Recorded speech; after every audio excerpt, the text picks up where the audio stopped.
no enam se waton hunti no na wobonya biribi soronko bi e de aka ne candidate ano ho a odeba no eno nti obekaya 2024 yebekọ abatum no na nka MPP fo benya na nya do Mahama na NDC for present no. These are facts.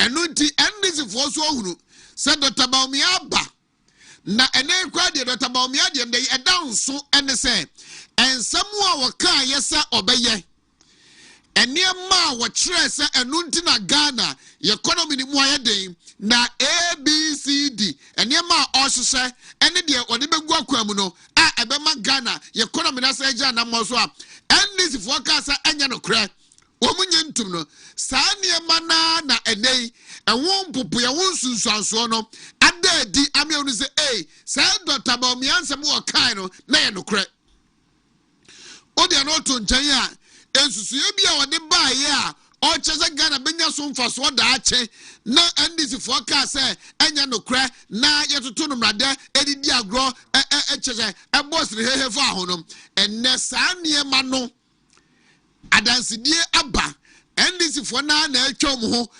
kebi afo de Dr. Bawumia kan ye no so a enne bibia da di be fe se ye Dr. Bawumia na ye mamu otumi ne ma no a enka de Ghana tumi ka ko yediem esen se de enne ase ekwa ani baako ni abaye chimienu no sara nkasa ena ensem bi asisi ye wo mamu a NDC for share na tade e twe Dr. Bawumia ba wura mu e de ho kwadu abuo no no enwa dansidie e kire se ni hu so oni asem bia ewo mu baako eye kusase ni mamprisi for nsem ansem e shase na Dr. Bawumia kwa ya ngo no ana atena wa besinde NDC for Mahama Yareganom ekeka nsem encha Tresa Dr. Bawumia krampo ene hye nipa bi achi ena wo ma asodwe ema ho nansuro NDC for ba abamui enema ekoso ho no akire pefe se Dr. Bawumia ne wunni asam ewo de ekoso nyina anim. And so time is vindicating him. Enti emane candidate no eye refined na down so empo esre jo Mahama wonde okwotena fie na oba baako esa ba ne mpre no so a wode ba wene ye ne keke no. Dr. Bawumia's candidature holds or presents substance than the candidature John Mahama presented to us in 2024. One of the he was hoping on consistency. So wababa or in 2012, 2016 Olusui wabamienu, 2020 Olusui, and 2024 Obai and Obewini. Dr. Bawumia die John Mahama ebano na Wontumi nche ade potia John Mahama kwotena afie no osusu ye se Ghana ya ebetimi de yakoyediem ana na ubu nkompo kwa wachi de oye wona mamuomu a Wontumi hunu bibia se we de papa John Mahama ubu ani ebeje nanso enne Dr. Bawumia die so okaza wo tambo de manu a agese am se ode ayi articulator track ene kosu na olodu abo de gum because the niema bebrebe esisi wa Ghana ye de ne buo bema no ewo ho oka Ghana card asem ene ye de ne buo ama no ewo ho oka debt exchange program they say yes na e difficult na dia ho chebe bank for so but baby Ghana ye mamuo ye sika sam ne entoto ye econom na ehia se ye and na NDC baye eson for so na omudie gold for oil okay say yes ahyehyɛ na ebedu baabi no ebeboa amafa nwoboɔ say dey si kosuru hwihwihwim no ekosuru mpo a ebeba fa ngakra na stabilize it. We are seeing it today. Dr. Bawumia ka say emabuna ewo Ghana hanom adwumasam aban guto to be moma dwuma enye enti wo se tintim o man ye nhye se ne be ya ankronkran so wo be har no na watima bia nwuma atretrem na wafa Ghana maburu bi anya bi aye NDC for ka say hey the responsibility lies on you. It's a 24-hour economy, Baba. Abaya Juma Bia, a Jumaini Bakuna, Yadimia Beka, 1 job, 3 honey, and no Mokiganisa, and woman Dr. Baumia Abuo Ebano. And so Dr. Baumia Kai, Sa Okwa Amanonia. Abe for Kwanso. Digital skills. And then Sanu Juma, and I said him the man called for what in the chromo, and so now we hear Juma Kobia and Waman and also Krofu Frosso. And to overtraining 1 million Ghanaian youth with digital skills. No matter Ghana, no matter Juma multinational companies at Jacketia in dollars, pounds, and euro. You kai. And this is for the Robeshino. And the reality has dawned on them. And Dr. Baumiaki Kaya, and they were and this is for political reasons. Oma appreciate it, no more accept to say, and no Ghana, baby, I was a kakono, and time is vindicating the man, Dr. Mahmoud Baumia. And nunti enomonu se Ghana for ebe Geneso 2028. And nunti all the energy, all their time, all their resources, the NDC is spending. Say the Beya Dr. Baumia, Emma Frankatufo, Emma NPP. Nenye obi am de bebe biano, yensu yezi nipa fufro ba, nenye ayo obi be say all play all. Neutral grounds. And the obi to me bo. Then they bang their hopes on 8-year political cycle and incumbency advantage. Now, women are say 2028 ebeko ye dia ma omua. And ye ka say software Dr. Baumia at the buyer just e-health. Now yenya software bia oko hospital u folder ohun komo ohun abakwasam ohun ensem bia no ye bo computer na yaba. And NDC for ba ye akando ene ne NDC bo aban no ebe ye ya na ye be ye the existing software na afro and yakofa fraba. And the hospital facility nasa go back to say, yeah, church or one because some I know one some and they go cratasso. Some hang what I say, drone delivery service. Somebody say 2 centers. I buy you say when Nisika someone won't call a bentino, we're closing it down. Enti enema kese no tabomia dwuye de baaye a ebi hyase na ebi kwampo no enka wonya akwanya baaba mu a e de obetintim no a NDC for eka nsem bia erobehye no enne umwan kasa ahyase e di ho nkomo e bo papa na baso e appreciate no e acknowledge no enunti esa efota se Ghana for titru MPP for anyame admo at the 1st January no beto aba no momma obia emedadamu se ye fia sam party mu hyehyeye adidija ene chese animtiabu a wode niema agu akwa mu ne welfare system a odeba no kire se saa niema no ensi bio e wona breso. In any case, Dr. Baumia, he was only a vice president. Intino Onyamampeni, give him the opportunity to lead and then experience the leadership, how it will serve your interest and that of the interest of the larger party and that of Ghana.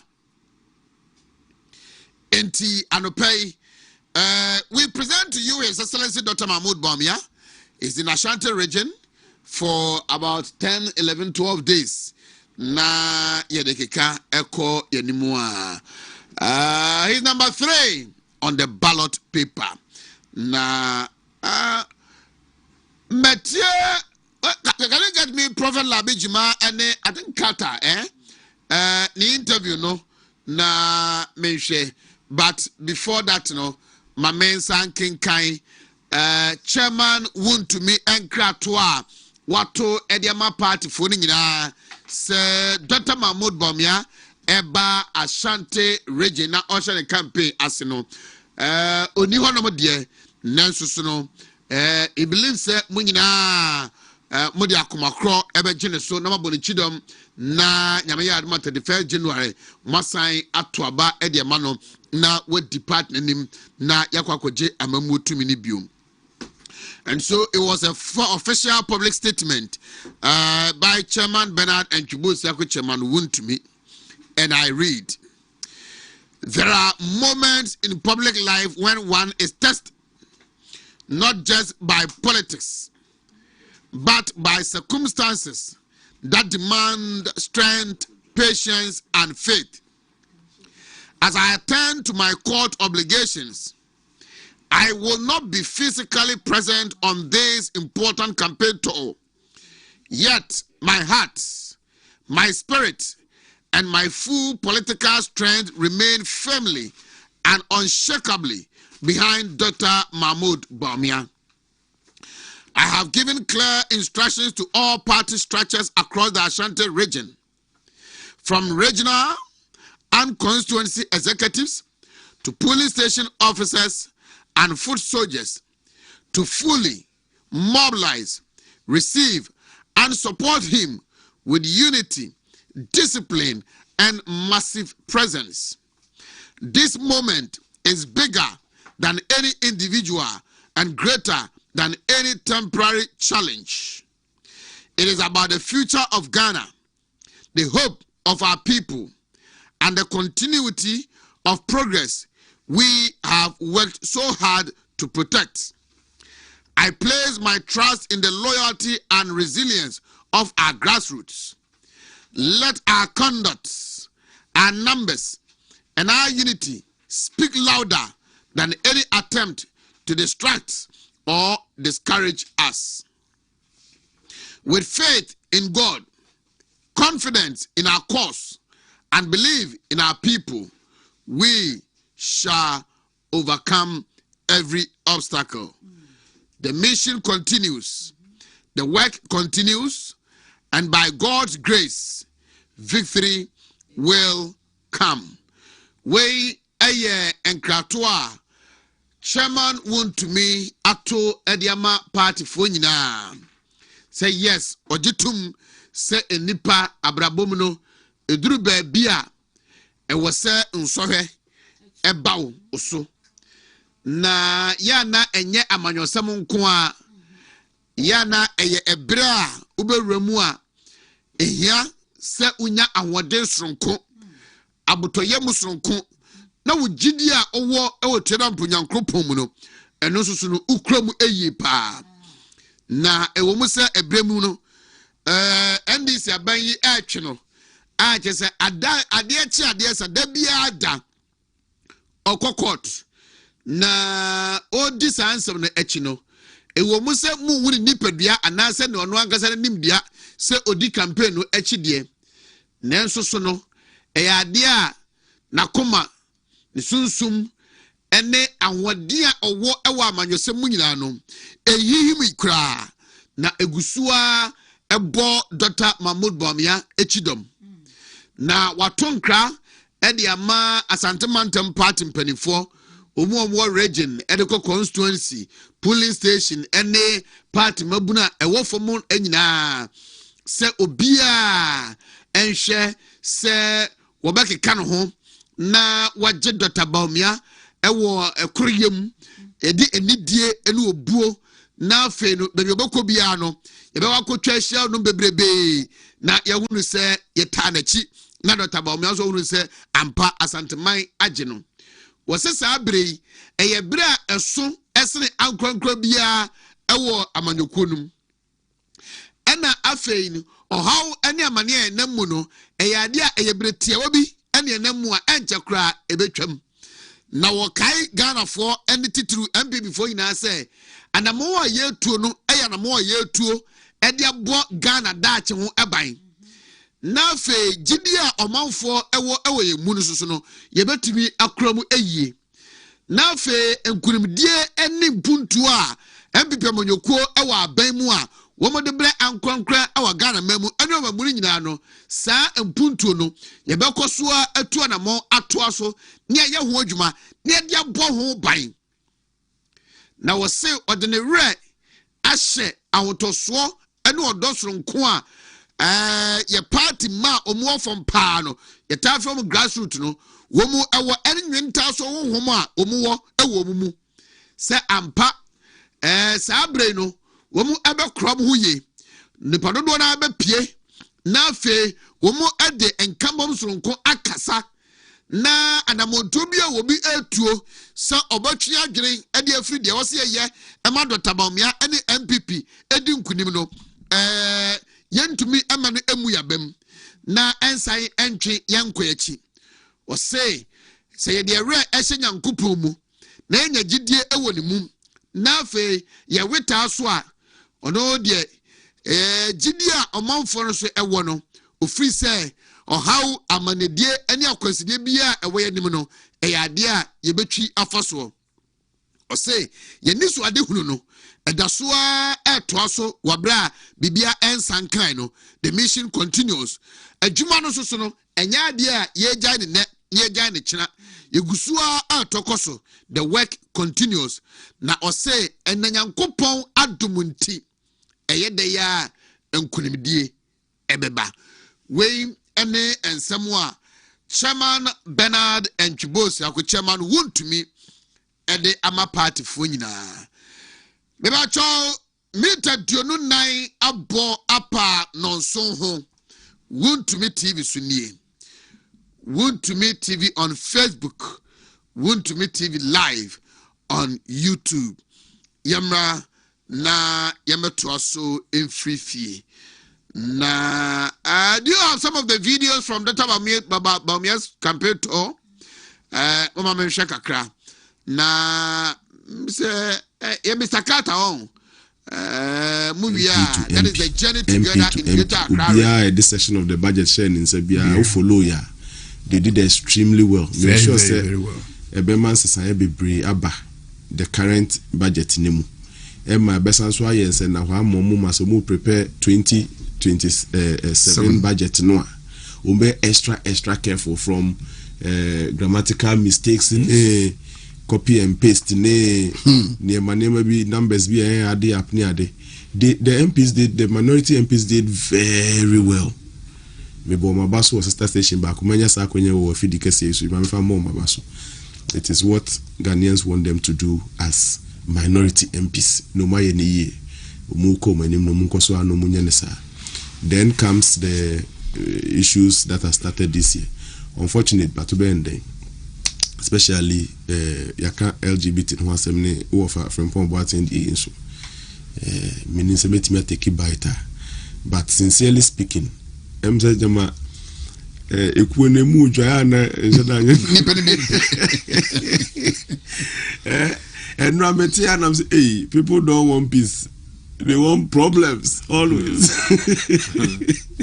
Oh enyesa anka yamianim na asem na nkasa mihuniti huninai nipa ho adwuma wo ho Oheneba wo ye den a untimi satisfy obia.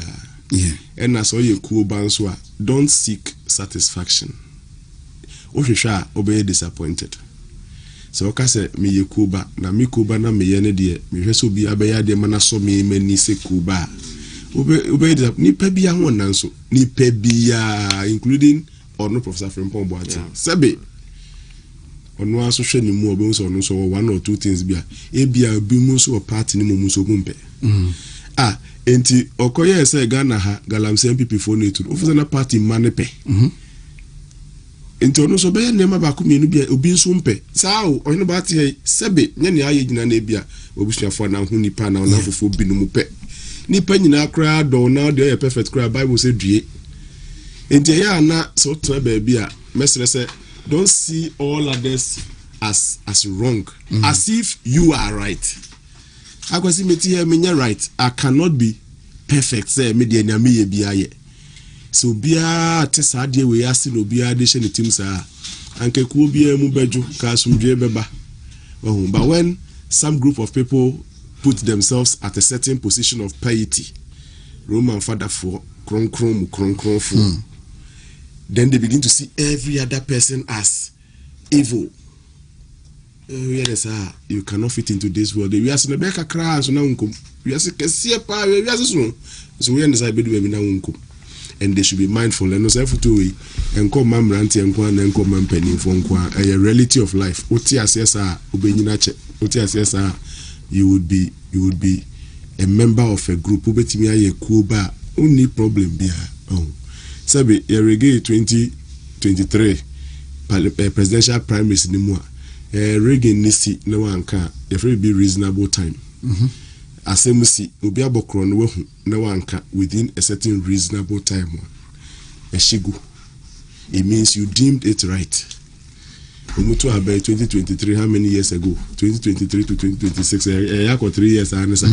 And free na me na buy.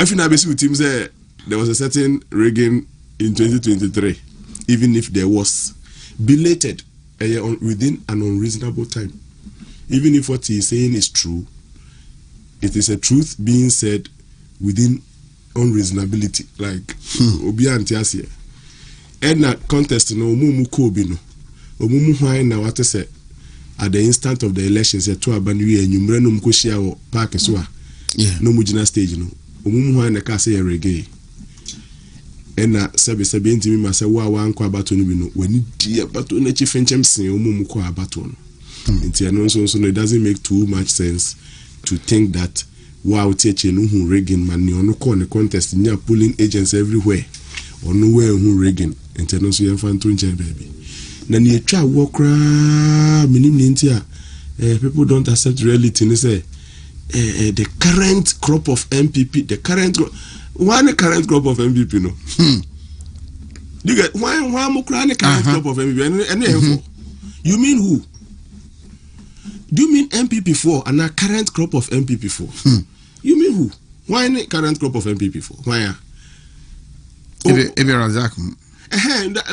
Why? Like a chairman named Razak Mwana. Who are those you are referring to? Current crop of MPP4, they say you have about 6 million MPP4 who are currently alive. Yeah. So when you say current crop of MPP4, you pam 6 million nina. Yes, sir. Near the Unkwa started the new MVP.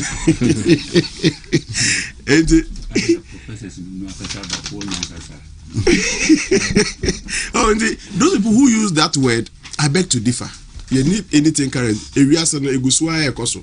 At any stage you are alive, be your current.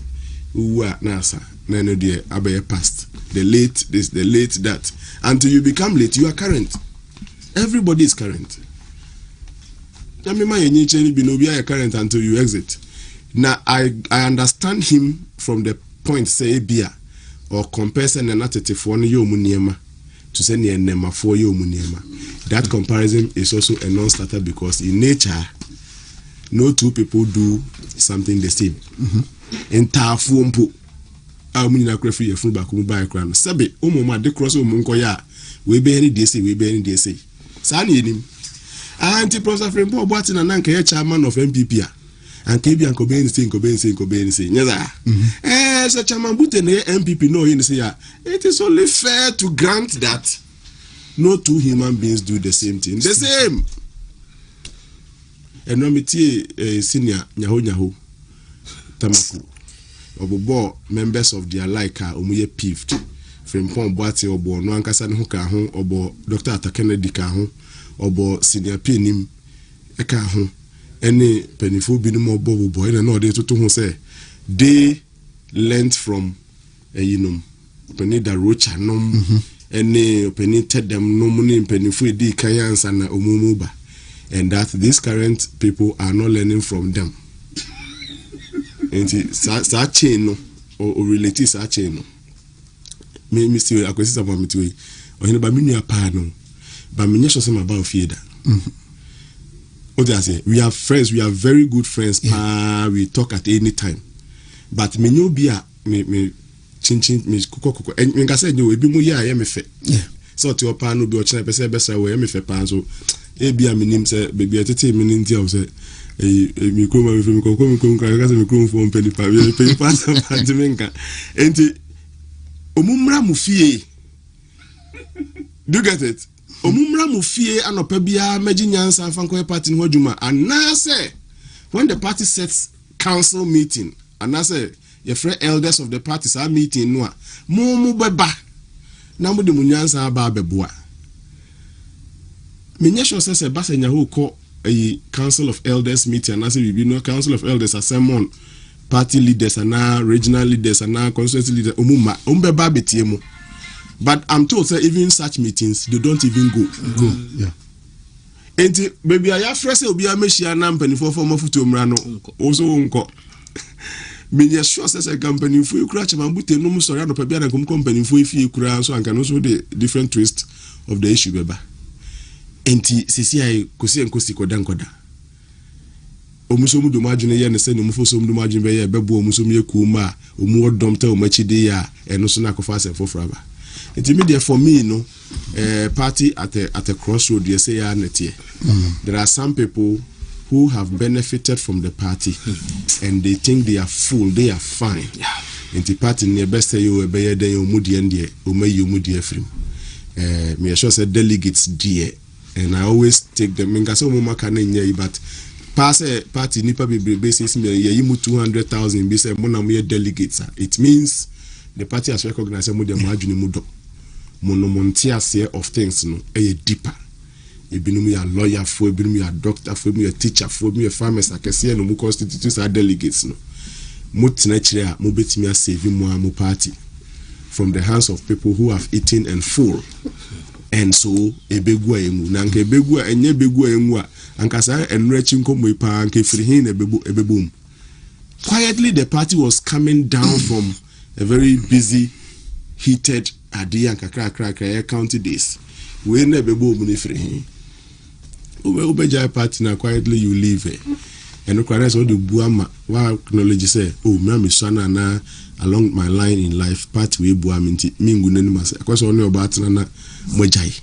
Sebe every respectful man and respectful woman will not discuss sa woman mojai there but onko ka bebi nko gunani mase nko yede enti bibi sa na ese mpanifo no ye no mreche but me de manosi no munyi ntum se sebi o ene Professor Frembo Boate me fan say 2000 and 1999 eba 2000 elections no mu Boate ya branch ya no ye no ene ni hobi nti se party ni kwaka so una ye party pani ye jani nyina de ama beje ya unya sa hoden ne mfa nchire bi se dia JFK no mu ne ebia na bi mu benya hoden de achi no ena ye jama openi nyahunya utamakula ono so age amanaye weaker, not as strong as he used to be. Omampeni Kufuor should have been the standard of all those who are calling themselves elders. I mean, I'm not saying they are not elders, so sorry if my language is quite not straight. But what I mean is that mo amusimu yampeni fo nyina mo nye peni nsen Omampeni Kufuor nyaza. Yeah. Mama mabobo nyina emra sikete them tiase at very old age ebekite pumakoto ekutukutu nyina no meetings. Yeah, national council meeting, NEC meetings. Yes. Kita pumakoto kutu nyina na papa edeko. We penye say JH Mensamo. Hackman tiase. Mpenimfo be mo likes ni bi so na yaso yabobo yo. Mo likes ni bi so are part of this same system. Right or wrong, they are offering omumpeni ndwen edeboa. Enti sebe monfa mo honto to safo no so Abubata Kennedy then yes, that group is there, but also compare yourself to the groups of Omampeni Kufuor, Omampeni Adokufuor, who are all currently part of one committee or the other, trying to help transition Mebununonsu into understanding the tradition and the year of the party. The things you do in the MPP eguno and yes anka MPP nyame dane Ghana nyina almost virtually every part of the country to the MPP. By the time they formed the UP, now Northern People's Party in the next when they cover he carried over 14 seats. ena anglon ena gashifi mope na den keke nyina be kika kabomu ebe join National Liberation man be party kesi na nke everybody's party enso kasa na say chemu ya say friend say na say ade PP ne PP munchi chemu e ma Professor Hilary man we ni abai UNC edin na me PFP but platform party panedin Pauli ne Victor enema Hilary man ewi ni aba intanche chemu ya na we nyina die nka me SNPP for crowd that's nyansa na too much mo relax na yeku wadwene no nka ye pa but nipa du na hia ye ne to aba na emu nsia se yemfa we enene wo de na nsusu na ban ama yepe ewi asenhye help them try omu decision no. The next time we meet at meeting BM no you better say omu nsia na yegituma ye nyina ekoye na ekosi sen anye ya mu en try we so nhwe na ye ekoye nim but we be ye begija to me den say mo kakra me woka wo ho no. James 1 year in office. Yes, so far so good if you ask me in some areas and some areas and so there ese ohwe na opejan ho kakra me ye hwehwemu a me ye no ne edikan na ye enema bo prices of goods and services and cost of living. My research found that it has been moderate in 2025 as compared to 2024. 2024 was high, this year has been moderate. And you know, it is a plus. Over local government, it was a minus because overall, no, the government had performed 43.2 per my skill, na a week past. And you know, so as so all the MMDCs put together in the year. In fact, this coming year, I will rank him. Na be different the aboma baso. So mu de nbe conform so ye de ashoma basem de mu matimi aye adwuma ne ye. Then you come to the overall central government, 51.2, and also was passed 51.2. No, the areas where they did well, management of the currency, stability of prices of goods and services, and I think food and agriculture, best three. Bottom three, I feel say a major aspect of national development. Bottom three, jobs for the youth, in fact, I said it last 2 days for Peace FM. Jobs for the youth need that form. Industrialization was down, and the fight against Galamsey. These three things were their least identity. Whereas management of the currency, stability of price and goods and services, food, high marks. Now, all say, idea, say, because Obia, I come to know, asem. What did you say? Asem. I don't think. Basa nipa no ni hu twabere bia na edre bia ba your friend Haxa Messia ne kasasa manfo we ne dwuma ye nti wo ma to ne din se all satamfo na no bekum all sa aboawa no na asa kum kro no aka ho na mo ade wo ho so otiase tini ase ko ba bia to edro bia no ko bisa pebito na se ubetumi afre doctor 0240238310 ana 0203822855 3p garlic mixture drop work for one energy aba na yemre enyare wa wudu pi na ekute ni peduano eno nti na pi work for this edo ya ba say asrafo ye nkomo wo ni pedua ni wo no omo no ju a wawo so omo yemre soso a kire say yare bia ba wo de obagi o say say oda ba ya eno nti na 3p aba say emba me boost immune system no na nkunti anyare wa wudu obeti say wonsa no nan a eya na etitiriti oba wo bu nsa wo bre nhunu amaso yie make say obi aye Sia broso cholesterol sa de bone adokro bia say chom 3p garlic mixture beboa sa ha wanyina de free won awia abo ho ban akwati anyare wa hodo ba bia etu aduro bia piwa kefo nnoi ebi wo ho enkyere modia bru media so ya na wa frɛ wai 0248928824 ana 0201000021 Kitima Heba Center. Aya namu nsanya de duro ahye ye no no.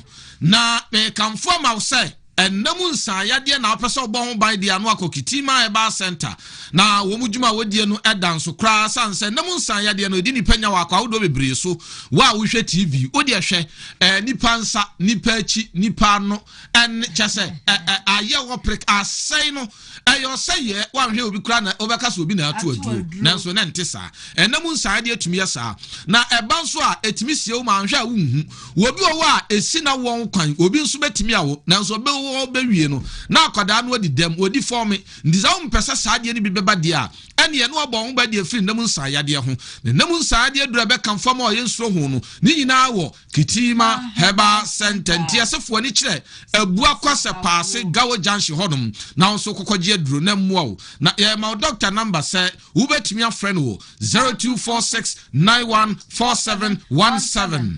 0246914717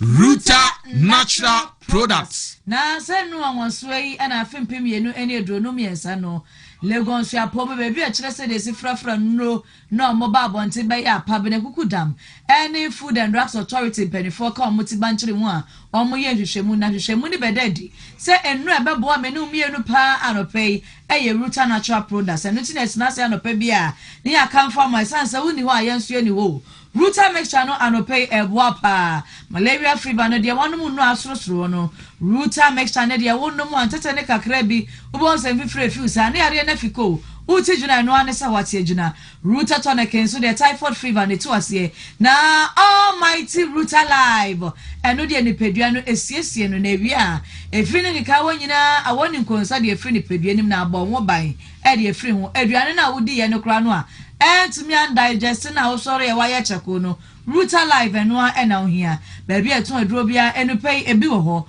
unsu betimi afre 0244485632 0244485632 Exodus Moringa capsules any Exodus dandelion capsules wo sodia no pa biada onipa da sani a opa pom din die unya Exodus na benum dandelion capsules ni mienu anopa awia dandelion capsules mienu anyumre ya ye ne sa ebe boa mo abon ho ba free diabetes pressure sciatica ani ya de hodo ya aka ho eni nti na ya kan fa ma wo no na no na me ma me bi ka say say ya na na afa yellow na fuku afa green say ya de ya exchange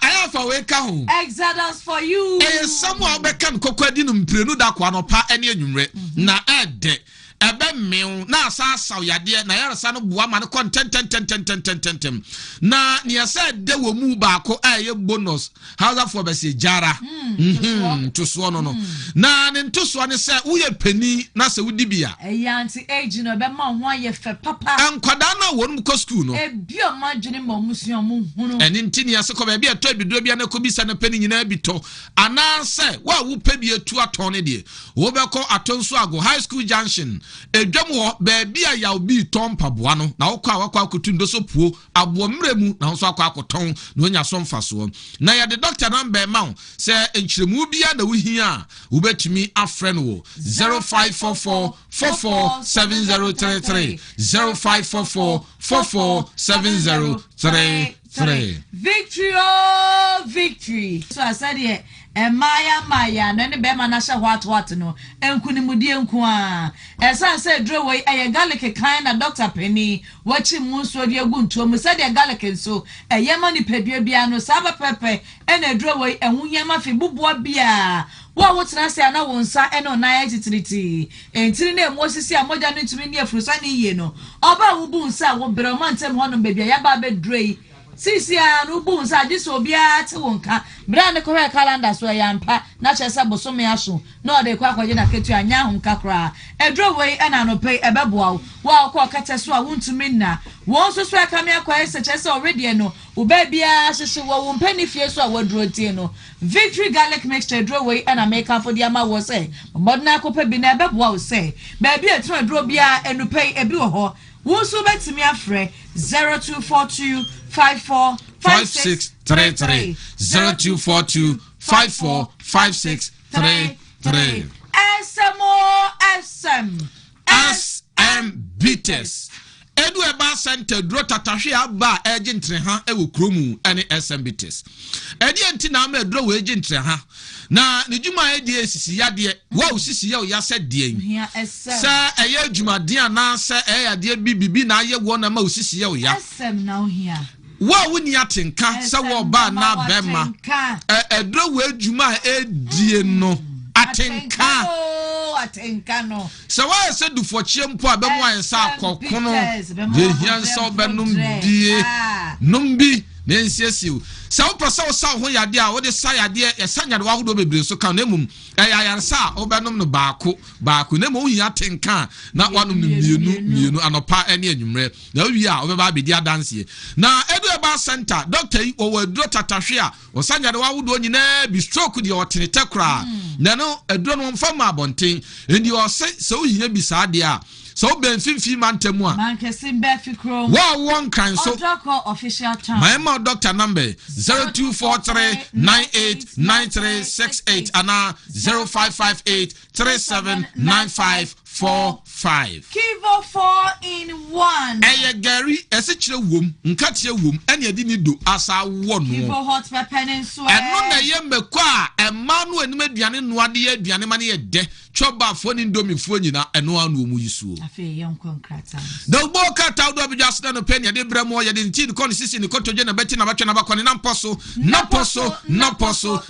ni ye de bremo ye de ya wo be twenti aka no OBD ni achira say obia bedidi amen peche daily graphic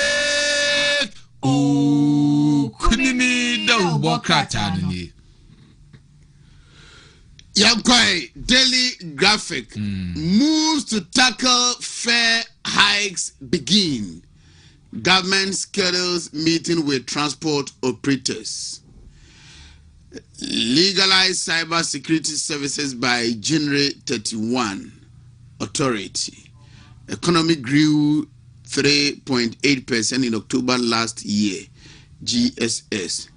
The true leadership measured by lives touched. A true leadership measured by lives touched. Dr. Adeyemi. No digital migration, no new license plates. DVLA.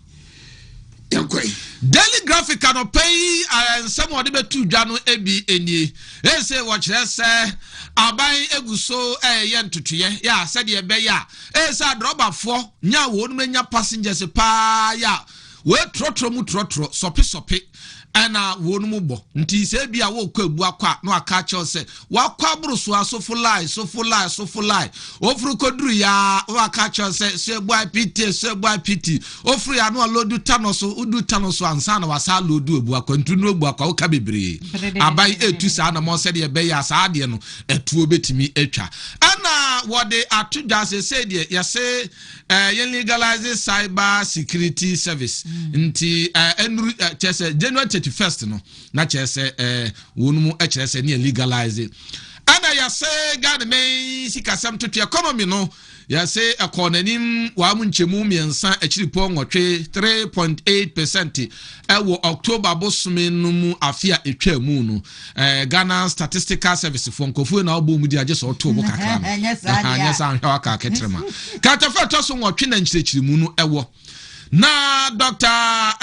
Adeyemi enso katafa to so dunum no wodi nchichi mu bi aba says ya kasa okandifo pa ene se obi a wama ye nsusaso no enya aba obi abraboso amana konanim so tiase aha obi enya na so mfaso no enti mami som ewo daily guide de wo bo krata animu daily guide Kwao Kingmakers drag Dasibre Equiamwa Japan the second to shrug.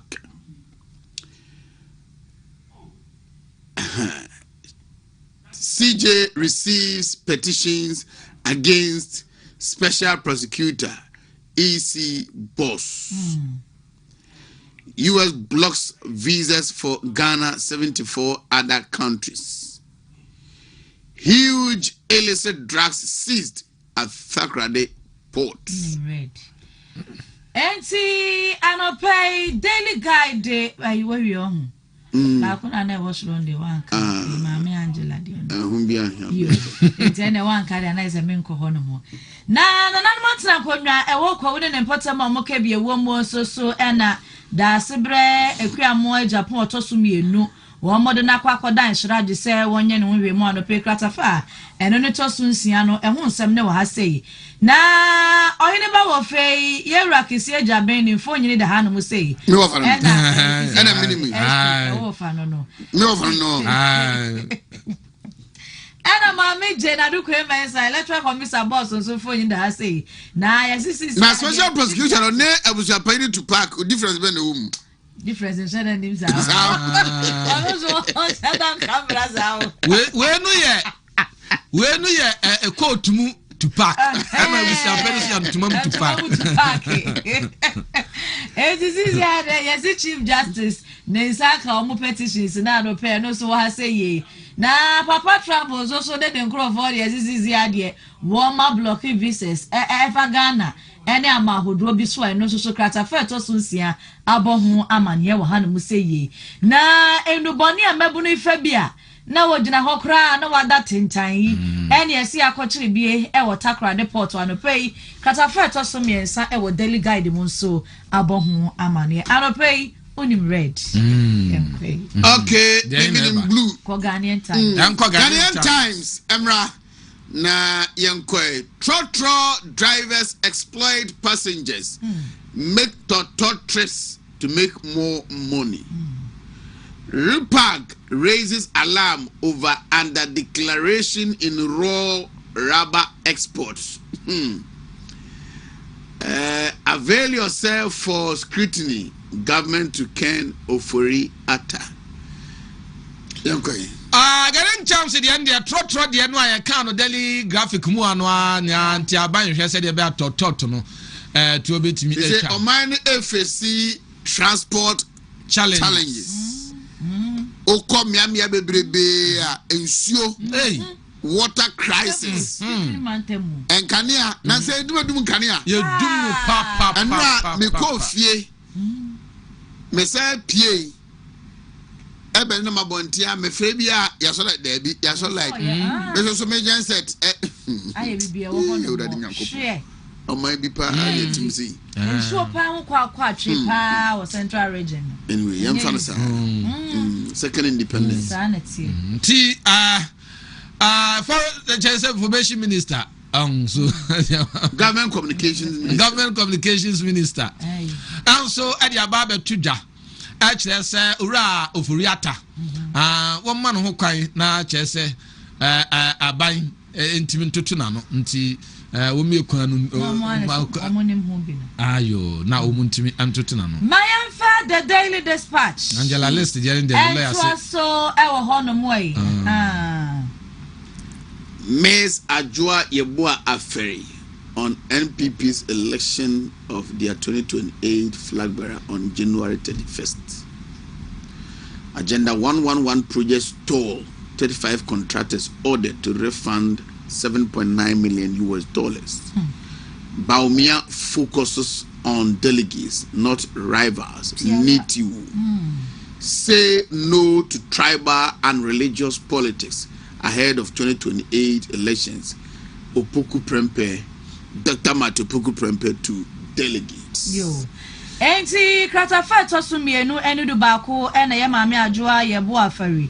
Ni hunu mu eni de wo hunu fa afempi mienu eni eduro no nwotwe. Sisi ade akansi ebekoso anasa abato ebekoso General Boso meneda etoso eduasa bako ade ekwako yie amane kura franka ede ama MPP amayoko na hu nsam ne wa ha seye.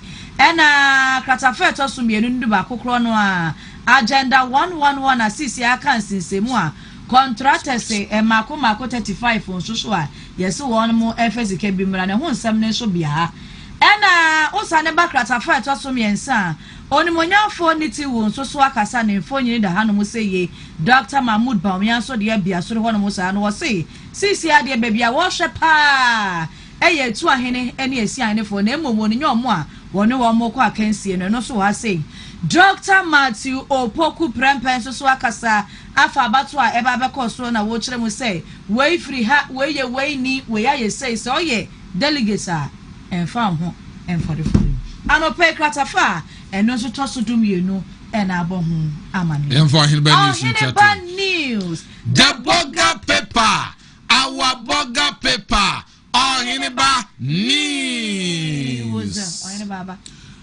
Okay, John Wadu calls for discipline in NPP. U.S. freezes visa processing for 75 countries, including Nigeria, Somalia, Russia, Iran, and Ghana. We are far from Ofori Atta's extradition. Frank Davis responds to Ablakwa. Beware of possible meningitis outbreak. Ghana Health Service to public. And swallow pa. Oheneba news ano pain some more the ababetu January. Ora John Wadu ana wade ato NPP abukio emanyina nim sene beya wade ahosheso obuoni ani die betu anamon ewa anamuntu anyina mu sane ba ase ha ora ken oforiata a betu dwache so anche ya de ne ba se ya ana lawyer Frank Davis say na dia asam nam kansa no enya me ho ba bia o dia mo kare de enya nuru ho kra ana fe asam no duru ba bia America baina ama omaina chance de ne da ho no nsem eguase ni nyina kire se de ama hodo binuma eno no kire makomako eduoso enum a Ghana nso eka ho bi na wo pe visa pa wa America mamu dia ene etumu da na jedi aka ho Somalia aka ho enchemu a ewomu ne say enya visa bia mu a mo pe visas afri my makomako eduoso num 75 mbobobo di no say oye Ghana na beso free na akotena America no citizen immigration and I say immigrant you person as a migrant and no ena omode eso atoso so the normal visit ebia wo call constra bi ni ade obetumi akọ ababa say wo call for be a permanent stay no now the body be ni aye body be no my Ghana the to abla kwa no obusan munya mo sorry agenda 111 yes adwuma no na anwene ne se no ntia say 35 contractors yes so muntua $7.9 million nti yase Ghana for yenya hweye pa na meningitis yade bi betumi aban betimi abanti obi anya hodaso ba ku bia ba ya cerebrospinal meningitis ba ku bia ba ni din de so no wasem cerebrospinal meningitis baba ya mahama to whatever ni mo ne recent na niye all right baba mo nyala mo sorry ya bi ye monko Ghana Times na ye maybe I tell you na more within the next 5 minutes. Good. Check out. Malaria dear daughter Tashia, yeah, come for the amount of pay. Yeah, wouldn't my bet my boy your friend. Time eba Miss Chan to mechanical pebi. Nadia dance ya beba. Afe namu saya dia hodo wo ba na be ma na se wutie me sabrea okọ be a ton aduro bia da ni titire bibiduro no aya bisa se wo pen time ba Mr. ne capsules na no num wi be siesia ma chese wade ho yi na ye ma Dr. Penny number say bibia ni ya friend o 0244 417669 0244 417669 ana afen so ese wase pesika to ebotom yesi sika nu botomu a utiti se giant scratch for win and ye dey mawo baby a wo bia da wutie no ko pesika to botom na power phone se ya ne enkyere kwan befa so abenya osika no phone say ye ya mana say ye smartphone bia okuta bia no dale *850*25# yesi su bia wa ma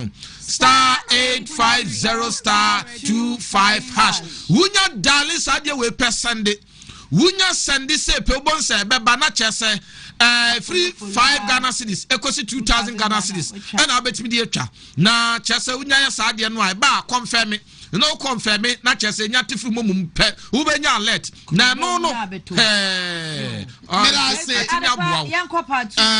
birthday wish to hold my quickly run through na yanko enim yo na mi nuaba ena dasre Doris Owusu Dankwa na oyesiu edema Ohema this kitchen eno ewo La Paz race course asumedu dakwa sowa ena anopei wosinyame nshraw omo ho ban na akoma so de ni nyina onye fa mounty happy birthday sweethearts ena next one abofra ya wodaso so ede da Costa Abuaje entry da Costa na oko school ewo Holy Cross Catholic International School Zima da Costa nti o ma me vera o ma besh TV and say anopay o ma happy birthday team happy birthday chap Mary good madam say monsore nkwai lawyer Kwesi Botwe Jr. is in the house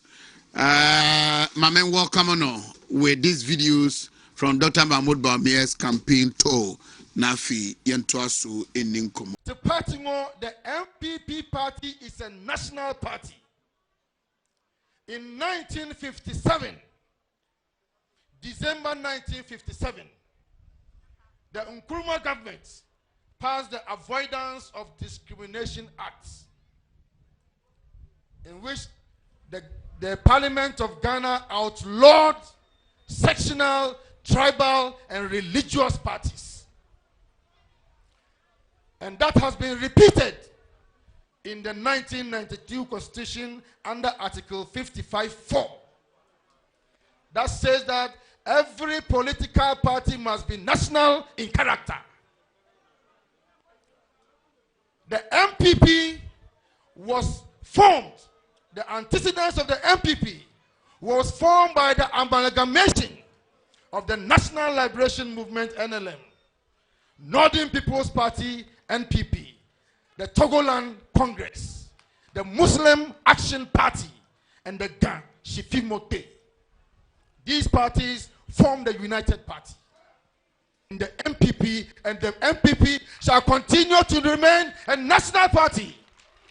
We will not succumb to little minds who are trying to turn the party into an ethnic or religious party. We will fight for the unity of this party to actualize the vision of the founding fathers of this party. Today, the son of one of the founding fathers of the party is a stranger upon all he has done for this party, and we have little minds.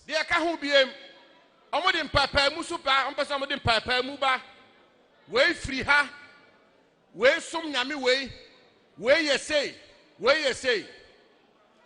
They have misread the MPP. Obia, we student of MPP politics. Now we study MPP politics. MPP is a national political party. Let that get straight into their head. MPP is not a southern party. It's not a northern party. It's not an eastern party. It's not a western party. It is a Ghana party, a national party.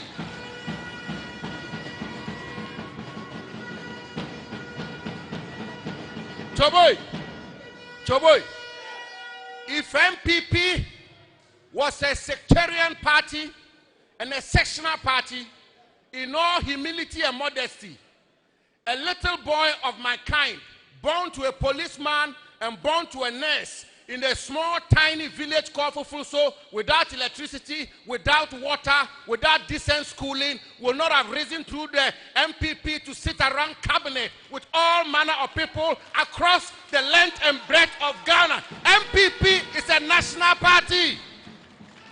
MPP is a Ghana party. MPP is not a Muslim party.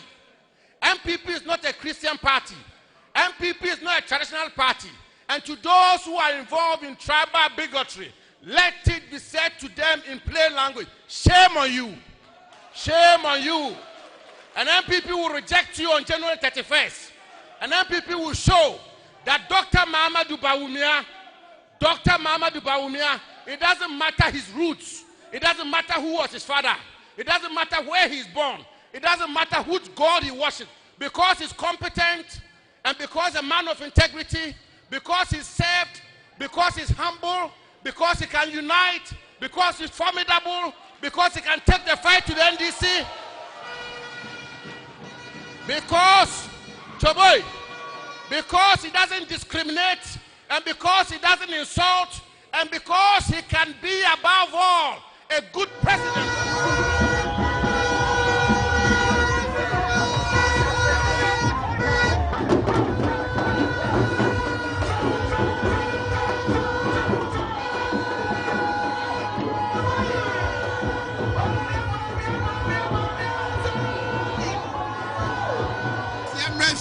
Na Yemedi Nkomo Lawyer Kwesi Boche Junior Afishapa Nana Oheneba Asiedu.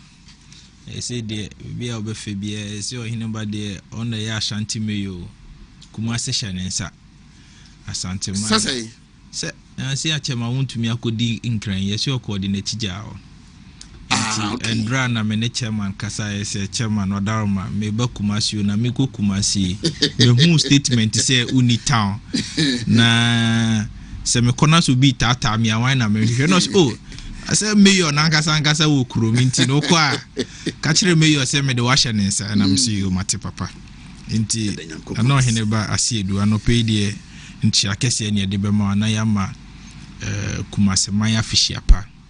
Yama utumfo say to twin and no see idea yo yama na fishiapa yama ya chairman Ijumira say Ashanti governor Ashanti party no isi ne sreso isan Ejumaso a oboma MPP ene Ghana ntino eze aban yi ba no clearly Nutimu said the entire government machinery in India is against the person of Chairman Wontumi. I'm very confident. But I'm very confident he'll come out clean. And because in seminar, of course, we're court and clear say a political. It is more political than legal. I'm very confident he'll come out clean. Now I find Chakesi and so Emma party leadership the regional secretary, the regional organizer, the youth organizer. And the constituency youth organizers through led by Commander Razak, Subin constituency youth organizer, any youth organizers, any deputies, women organizers, your party in Penifua, Washantimantem, any true Kofa party in your Modia, the polling station executives and the electoral area coordinators, party in the idea, Omona Yesumo, party no Mona your Modia, Intina. Say the highest decision making body of the party and on a conference. The conference is where your polling station executives, electoral area coordinators, into the owners of the party. Tiano pay the Ebefa Kunya so na ye the official panso ama omunia any Ghana for Jibrea anope omuti Wontumi radio, ehwe Wontumi TV. Facebook near the Yechio Bia Bruchi for Yechio Bia Dr. Mahmoud Bawumia Chio Bia to Oheneba and no pay the one cast house member officiapa Uboy Juma the Bia Michelle Facebook videos near there Ghana Dawase Uboy Juma Boa Ghana Uboy Juma Boa MPP Uboy Juma Boa Ashantemai and Koso Enti Yeda Unso Ase right. I'm so for Lawyer Kwesi Boche Junior. Said the American can remember me and was I for Mapa, the man former Vice President Dr. Mahmoud Bawumia. When he said Dr. Bawumia, I was Santamantemwa, then come bono a fay and a drone and pompons opa, enti and nunti and union muna abattoir, I was Santamantema, but. And come on, free last week, I shall say, Edia, my main fan, no, Emana Quaba, Nayan Toss, we are near for your bar, 31st January 2026 election, no, so proper. John Dramani Mahama is 1 year in office. Na, and pay, na, the worker at an airport. You see, yes, I've been transportation crisis crab ka amane no how Ghana enemu no ho of central in other parts of Greater Accra water crisis ensue ho asem kanea dudum ye na ewukuma se ya sa sha se ehunu nema bebrebe but general mame misao said one kasa the first year in the 4-year mandate de ma His Excellency John Dramani Mahama no said ye usi ehunu se aircraw yeni hu nkomo we will look at key happenings in the 1 year no na ya but your general remarks you say Oheneba me dase me say 1 year near President Mahama ye didn't see akonya so 1 year ni no me kan say dia obeye no na oye na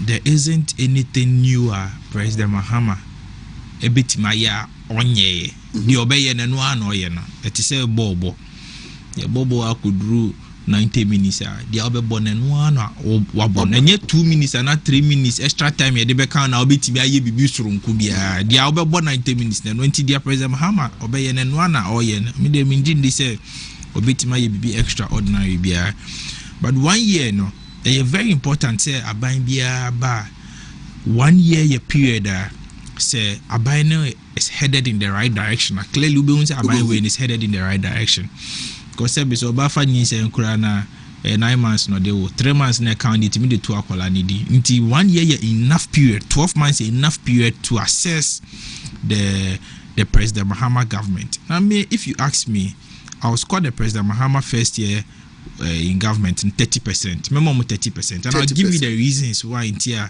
memo 30%. I think the schools now control exams down here below 40% our failure exams now. And there are so many indicators that say President Mahama buying way no buy no team born home modern. Because say assess a buying be modern boy and what say a boy trimuka say President Mahama wa faili. And now President Mahama why are there? There was a say promises or de ma ye mbosha or born to us a Ghana for who ni mobono muntu abamana or de share Ghana for no. Yembiza ye so buy and 1 year ni sa bosha na akusi saying. And then the abeke bia almost $1 abafom. The abeke bia almost cedi nenya hoden. E ye no cre $1 abafom cedi nenya hoden.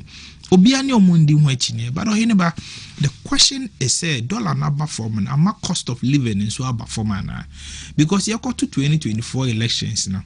Ghana for ini aye kan bi say omani mo yeden cost of living aye den akosro. He say okite sika kura sika enche wo botom na sika na yeden asa edu ba bi kura manfo say Ghana ha yokita 100 cedis it is say na okita 10 cedis okite sika unhu dia odi sika na ye be hu ase na sika na yeden asa.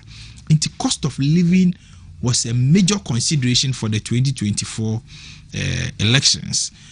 Ghana for who say MPP for ya yebi bane ya bre inti ni yenko tena baabi na yefandi ahome na omonso President Mahama so ne NDC for no enye den enhwe eno kre Ghana for timi to aba momo omunye overwhelming endorsement from the good people of this country about 50-something%, which is very good. But 1 year ni omoba ye na I will say $1 na aba for ma omode inti omusi yambon se mo de obo mo asa for hene no $1 na enye se President Mahama buy no waba be ye any superior economic management and also or the superior economic policies be egu na akwa mu na $1 na aba for because in ya kai MPP ba mu 2017 between 2017 to 2019 na economy ne nam kwan papa so economic growth, cultural, witness agricultural growth, economic stability, near manage debt, na bibia koso kama.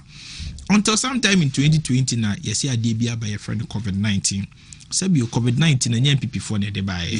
Sabi COVID-19 na president Akufo-Addo adebia okoye yenti na COVID-19 bae. Nanso yesi eye ewiase yare ni na etu wiase the friend global pandemic. Ohwe ewiase economists ni admit say COVID-19 no ebe hiti omopa na no US Vice President ba Ghana Kamala Harris o say ade bakwa a hiti the US economy in the 21st century COVID-19 Argentina eye kura ini nim say Argentina de kuro mo gina mo na so omo inflation no in excess of about 136%. 136%, yeah.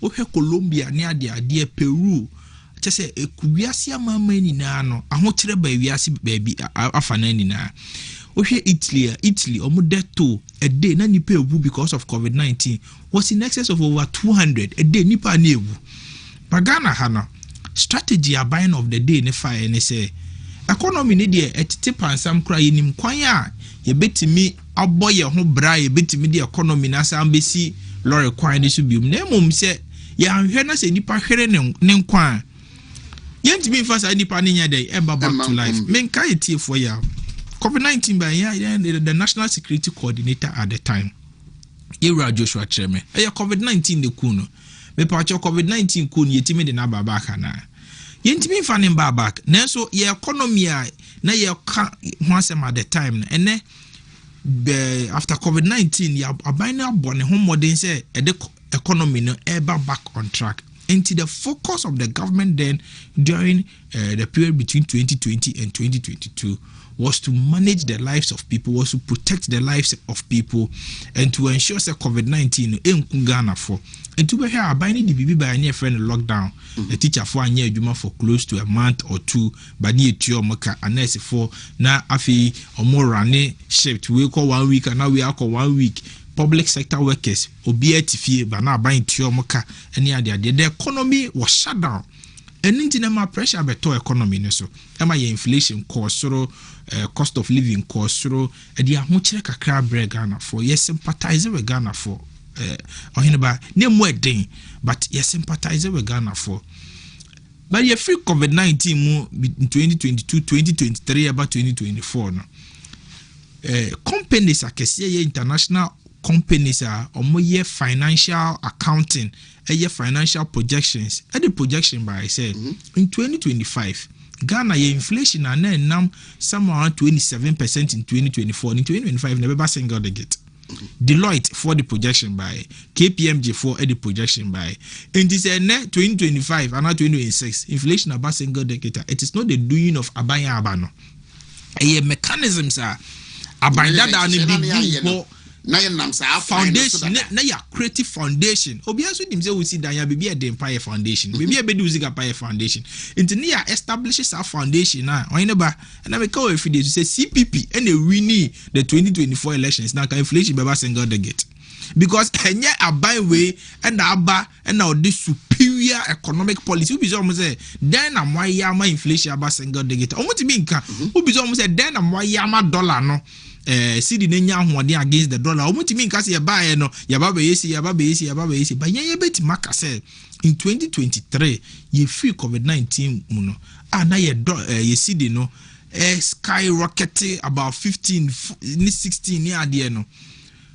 papa bi ano ye the vice president at the time and ye friend a large Dr. Mahmoud Ba me atena se din ka se there bi say na inflation si kɔ ne say na ye see the nisi depreciate ni si anye bibia amfa ho a oye ne beto o man na ode idea bi ba ye say Ghana ha ye wo gold but ye ni dollar na gold na ye won ye be then na ya transform ye gold ni betimama ye see the na hoɔden against the US dollar no the idea bi ba say ne enye bibi e frɛ no gold for reserves policy na ye gold na ye won no ye ntimi keep gold ni bia gold no be back ye reserves na ye reserves no e betima aboa ama the forex currency no so no ye ni US dollar no see the nya hoɔden against the US dollar afei so ne for policy bi be frɛ no gold for oil because in penny 14 no mu say ade ba ko a wiki esi de nipa ne say ye BDCs ne OMC no mu ne omokoto fango efi Ukraine, Russia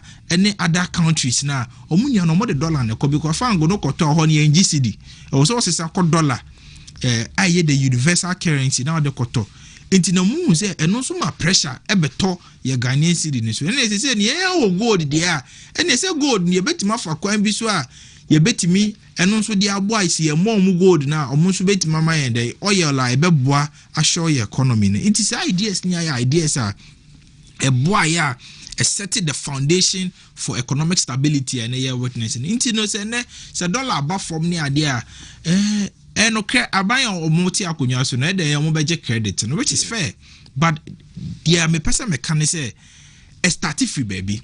A certain foundation was laid. Say anka ya unless our foundation now in 2024 KPMG need Deloitte form a project say CD ni bedru 11 cedis 30%.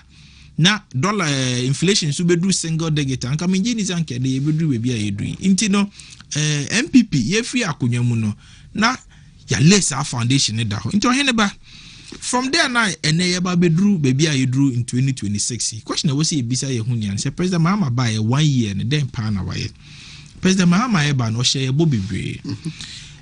One bosha or share ye pa ni say Ghana ye de no bo obema Ghana ye de ayede. Na obema enyoma bo aba form. Admittedly enyama aba form ye enyama ye controlled directly by the US dollar. Omo mo di US dollar ni ye adwuma ne de. Omo de meka ne say aban no ayade amomo na Ghana how penkrofo omo di US dollar edibia omo ndru 5% kumasi ha imfa ne yeton ade age dollars Oheneba imfa ne yeton ade eti omo di US dollar ne edibia on a daily basis no omo ye an insignificant number of the total number of traders and I say the total number of nkrofo a edibia e wo man we mu ene uko University of Ghana Legon ya two school fees more Legon yeah.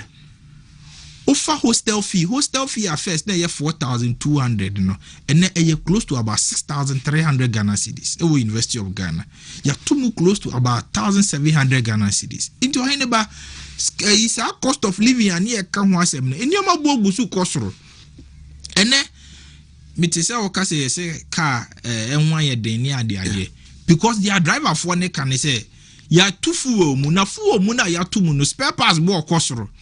Na say yes fuel so na ye the main determinant ye de transportation first there. Se car ne say na say nipa no ko change oil and na say ne shaft ebu ni brake away okwa kwasesa brake first ni yesesa no ebia 400 cedis na no be ko 700 Ghana cedis. Ni no has to be factored into the transport first, but GPRTU so ne aban ne kwatena ase na aban so say mo to transport first mu efise dollar abafom enti driver for bebre na park your car enti cars ye kase hwan ye de na nya bibia o driver for ni buafu no ma park cars no and do amete say government communication minister ye kase driver for ni pese cars ho ye de na omutimi ye trip ne short loy fare no e bia ofa short no omutimi de gigi amanfo sika enti no pese o kire say driver for ni services o pese omudo omo say wura omanfo ni botom no which I feel say very unfair because the drivers have they have a very legitimate concern. Say spare pass bo ayede car na a movie na fuel nkwa na sebi ema car a movie all the other things e ka oma omo transport business ne koso ninia no koso ebiem say offer for instance oko pharmacy indru aye ton local production ya de ade ninia koso inti amanioma bo ayede kosoro inti cost of living eguso kosoro. Number 2 thing NDC for the year campaign pa inti Ghana for bufu MPP 4 pa ye galamse say galamse na MPP 4 na ye de etu Oheneba okro mo bodi say otu galamse ni bi omo say MPP 4 tu galamse kwesibo tu galamse Oheneba tu galamse Sampan tu galamse Simon say mensa tu galamse Chema Wontumi tu galamse obi a chese omo adwin beba omudi beba ontua omudi ni padi tu galamse omo kan sansem no esa says not that time na nkasa na economic mood of the people nenya no ntin Ghana for bu for MPP for say mukra mu tu galam omo kan ya ka say Jubilee House cry galamse headquarters na Ghana for bu for no mutu abeti Oheneba me pacho 1 year ni una ati asantemantem galamse ni etwa so na ntwa so ye ene akoro carry secondary school ni finfi tu galamse wo abomosu stem senior high school aban ni siye say enunti yemfan training in call for science and technology at that time the Minister of Education at the time Dr. Luchum spearheaded STEM innovation process na eboaye ema say Ghana you see secondary school for timiye robotics ni ade binim call Russia mutimiye robot ni AI ho sensem ni nian and then abomu system senior high school near the Adane Galamsey site. You two Galamsey wo.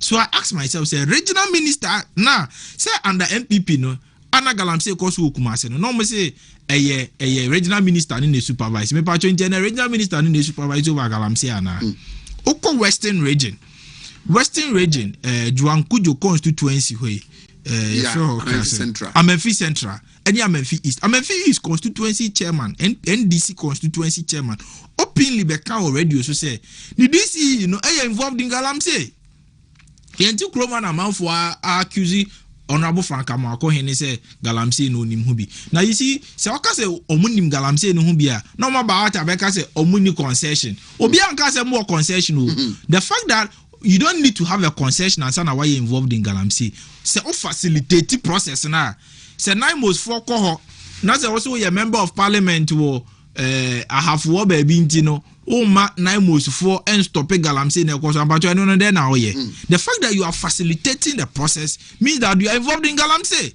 You need not to have a concession as na why say o ye galamsey moi omutu galamsey na ye be ma mu royalties ni ade ni nia mu ye involved in the menace and the galamsey gusu koso ukọ ayi adanse enclave no ma formina enclave no ma openly among for two galamsey with impunity ukọ boase ye two galamsey with impunity enti galamsey ne de koso enti enye se aban ne sisa ye no mo ka kire se president Akufo-Addo de mbra bi aba na sambra no LI 2462 no ene na ama nkwanti a amanfo etimi two galamsey e the forest reserves me pacho ene sambra no NDC for bae no na anu ya no mo revoke ukọ forest reserves ma amanfo machines insima amanfo two galamsey amanfo guzu two galamsey no enti Oheneba o tietie nsem ni nia na clearly no timi hu se galamsey no nkomo ne de ade bia omode be dada omode be brie ni so ene yeti omai we mu yesi the NDC national organizer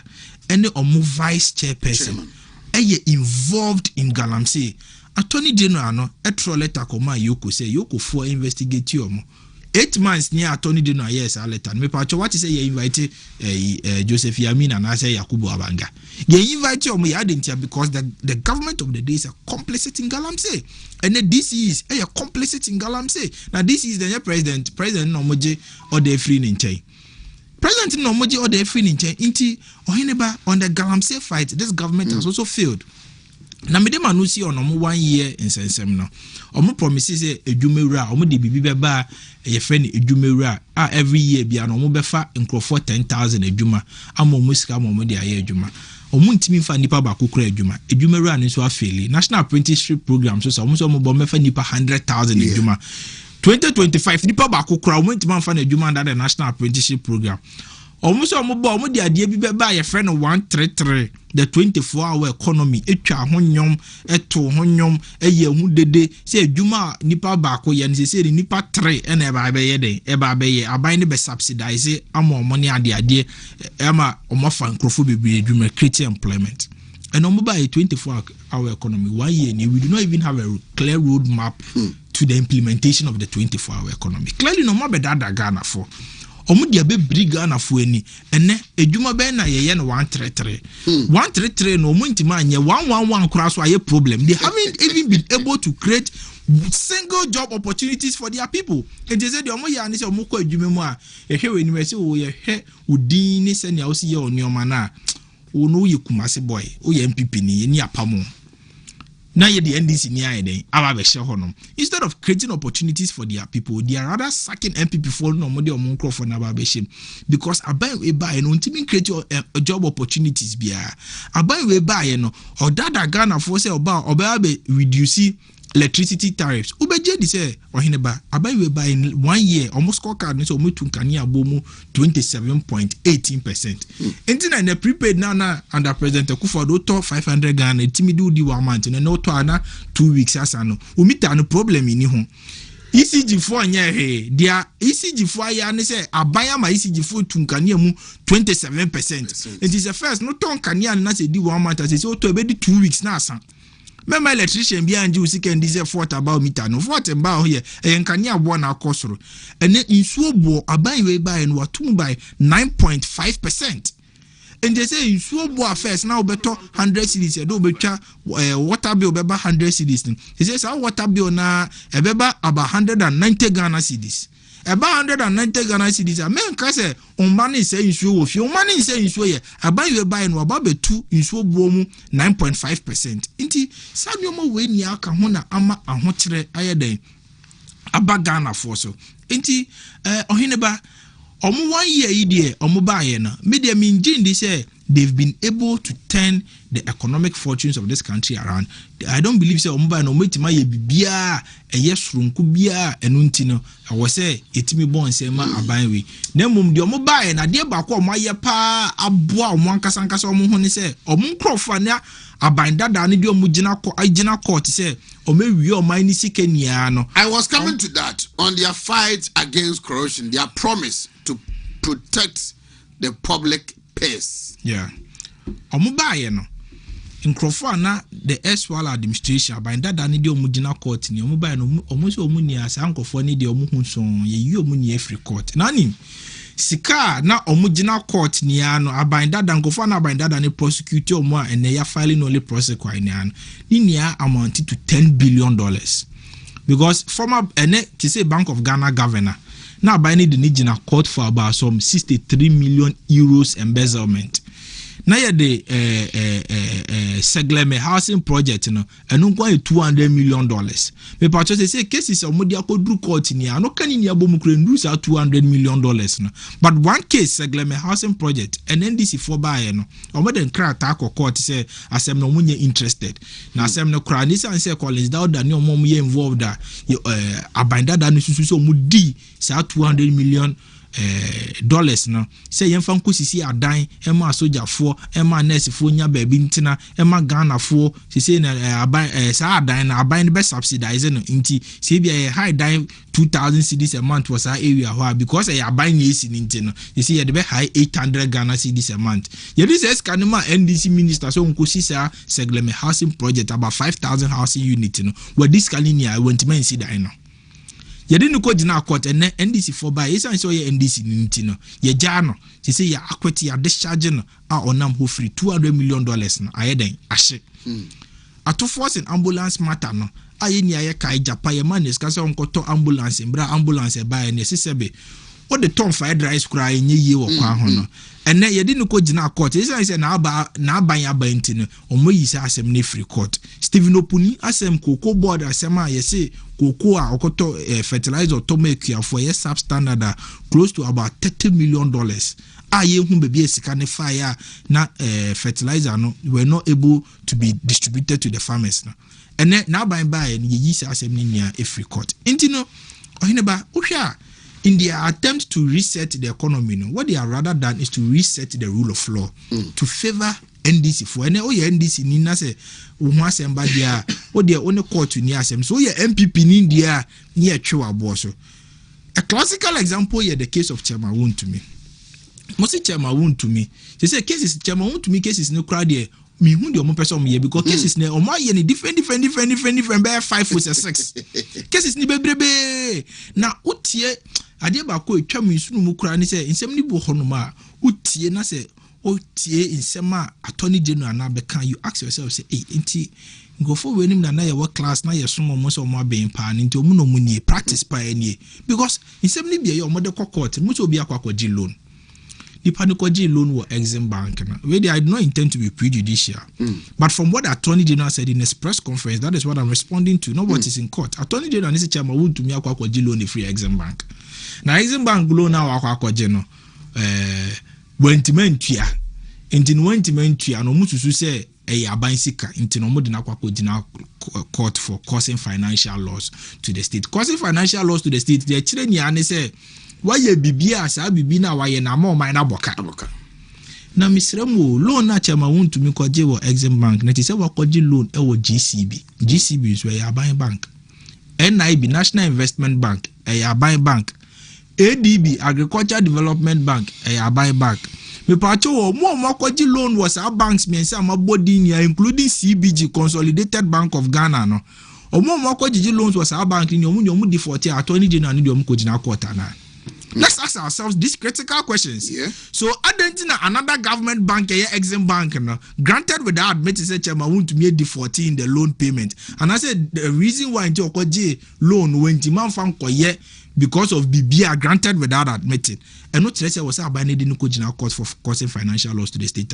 There are people on Makoji loan with GCB or G loan and the papa cancer. I was here the papa said, you know, the loan, echo to your papa said, you know, the purpose for the loan say you the business. No, when you have business, no, but just uncle for an attorney general and issue or more quarter now. Until you do not find the wisdom in Sir Asemna Attorney General Ekan. Ordinarily, Exim Bank is a corporate institution. So Mufilize Chama want to me and Fakwa and Paso Ambeji Lona. They have a legal directorate. What do? They institute a civil action against them. I want to me absolutely. And you know, and a matter of causing financial loss to the state. But says ye pese a kase obi koji loan wa bank bank. Enti kroma na man for koji loan of Prudential Bank. Prudential Bank na wana dia. Na wana dia. Oman koji loan of Prudential Bank omantimentu ya loan and intema Prudential Bank guye. Ye inti kroma ne tie. Na president ni yana Merchant Bank. Ne enzi wo kroma. But obi su omo. Because it was purely a private transaction between the bank as a corporate institution and Nippon Okoji loan as a private individual. And you know, say, oh, share in some near connecting with the can say, in some near no compare now the two insinuations. If you compare now, or compare to the legal jurisprudence of this country, clearly, no to me say a more political than Oheneba legal. But you see, the Omoyan, Omu Chasabi to her. They say, NDC for Amunia, Muji loans for ADB Bank, at the IM project, NIB, the IM project, Abayama contract, Amode, Mako Ghana Commercial Bank, ni CBG, CBG former loans, Amodium project. Munkai, who says, I buy some. Now say, you call ADB for ledgers, you call mu books, now you muse loan Amoji and Modi for Tamunia, the Moko court. Because almost a precedent. They say, yeah, and then say AD before Baba Tata or say, but you are who collateral now the Beji loan, yeah, Quaco Chase, collateral now Tonlu, who collateral need their different loans now. Canada, they be, say, I buy my yati, I say, so could you loan or buying bank. Not a win to bench and as I the crowd scanning all the coin, Abia, Bibinti, went, man, Cassatama won't to mean to mind you, but just say it's granted without assuming. In the worst case scenario, I don't think say the AG has the capacity say or they are seven court, but because it is for the to be politically convenient for more party for say omuti opposition, you know, omuzo chama want to me to galamse. Now if you omudi asem galamse asem ne court no mo hwea. Because you see, but the interesting point is that when it comes to criminal prosecution, a burden of proof near very high. Answer now because will be the bonnet say the panel we are on my nisi can go to if you no constitution it says the burden is proven beyond reasonable doubt. Proven beyond reasonable doubt and it says I was saying, oh yeah, case no French remember Obia was there asem when it dear. Nipano need the clear 100% beyond reasonable doubt. All what the prosecution has to do is to say obey some shallow doubt be about case in him. So my doubt 1% be my case na fairly a highest burden of proof. Until mo shares and your money na before 2024 elections so mo can same good chama want to me so chama want to me akwaji koko contract. Me understanding the net doso. Chama want to me say why say but they say omo dey sam no court no onim omo the first one court no mo say I did there emfa no omo the second one koye no mo say I did there emfa third one koye after mo say after the omo say Exim Bank in same way but by the grace of God I am very clear in my mind say okay assembly cost work court na and because you see you can corrupt everybody, you can corrupt your followers, ubetima can say me go so. But ukojina quarter, it is the law versus the evidence. So what I say, asem na ode ba no, what dance here way? At the end of the day, na you dance here why chere say nipa na ode na ba begina court no boni na osi wedi no. Ayampa okoji loan wa Exim Bank, ayampa loan okoji ye no, most wa forge document ye be hwese a document no na say no cross so forge document no go through. And the Exim Bank on we are sitting on a time bomb because we more doubted the competence of the CEO of Exim Bank at the time the financial manager of Exim Bank at the time, because Okoji loan at Exim Bank on a easy processes are ube go through about 20 different kinds of processes. It's your chairman want to meet me BT process now from the starter to the top. Then it means Exim Bank onOkrano. They have to also be prosecuted. Because Chairman Wontumi couldn't have on his own say Okotinchim Exim Bank funds say Omuvesiga mano. So what I say. Now Oshe Apalua semi kra and also mode tata Apalua semi ni anonimi Apalu case. Almost say Apalu koji contract to cook about 3 million Ghana cedis. Now that 3 million Ghana cedis no one year contract no. Meanwhile Obia onu ewia Omainisika $200 million mejano na 3 million Ghana cedis ube nya 3 million Ghana cedis bako be 1,000 ansa na we nya sa $200 million nipa we nya $200 million onu mejano so musi Apalu afa 3 million Ghana cedis if say Apalu ka say President Muhammad Di Mampeni enye dey enye yi intini abantia ne wo se ya kire bebia Apalu we powerlight inti wo hwe nsem na ekoso ninia Edu Boanya seminar strategy or more funny. Can you Busa, because I have read from you, you continuously, consistently write about proceedings, about Edu Boanya case, and so number percent come back. Let me Busa say, what is it about legally? Edu Boanya case is a very simple matter. Bansa na meko hokra. You see, Oheneba. Let me make this point clear. Say, Obi Anka say, Abai we should say. Nkofo MPP for afọ Mainisika momum prosecute obi anka sa o but the ayeka ne say embra ne wo ho nipa na mo say we dey born nipa ne won rights o hwe constitution article 19 I say nipa ne wo is presumed innocent until proven guilty by a court of competent jurisdiction. Court na anka say until proven guilty by the attorney general or by NDC communicators. The law is clear until proven guilty by a court of competent jurisdiction. And until say do be court the be say you move for no. Obi ani ho obeti maka say wono we this abon. But they say strategy NDC for na fani say answer na do be court kra ni aye press conference be 2 or 3. Na ye dia massage the minds and the brains. They are street for the case and they are licking the brains of the people. And the answer now do be go jina court. Court clerk or courtroom or crowd by say, hey, Chairman Wontumi ni ni. Onu ni esi wo wi o mani sika sa. Hey, Chairman ya pulu to amanfo agin. Nto bia hu anipa na dwen mu no o ye kronfo kransa na ye do court. And that is the strategy aban we afa. Edu bo ahia asem na very simple matter. Aban we attorney general ne say Edu Boanya no a National Signals Bureau boss. A movie a certain amount of money from Abaya account. And or the Akwakugu account be more a friend of private BNC. And or the Akoto to a dime, Ibu Kumase, or to dime 40, or Yarifa, ato 27, Mayfair, ato dime 200 or London. Internet Nipan Wieska. And now, ye bisa your questions. Because I'm never met I say media. National Security Chief pa no beso Wieska through account. Na sika no so beti ma for the cash. O beti ma for the cash no dey go in dem go be e jade na nipa no beso Wieska e go through account. Na de omu ye ni ani say omu pentema kokot apentema enye say omu pentempo akokot omu pentema catch the Ghana for say MPP for ya krofo ntino omu hu check bi.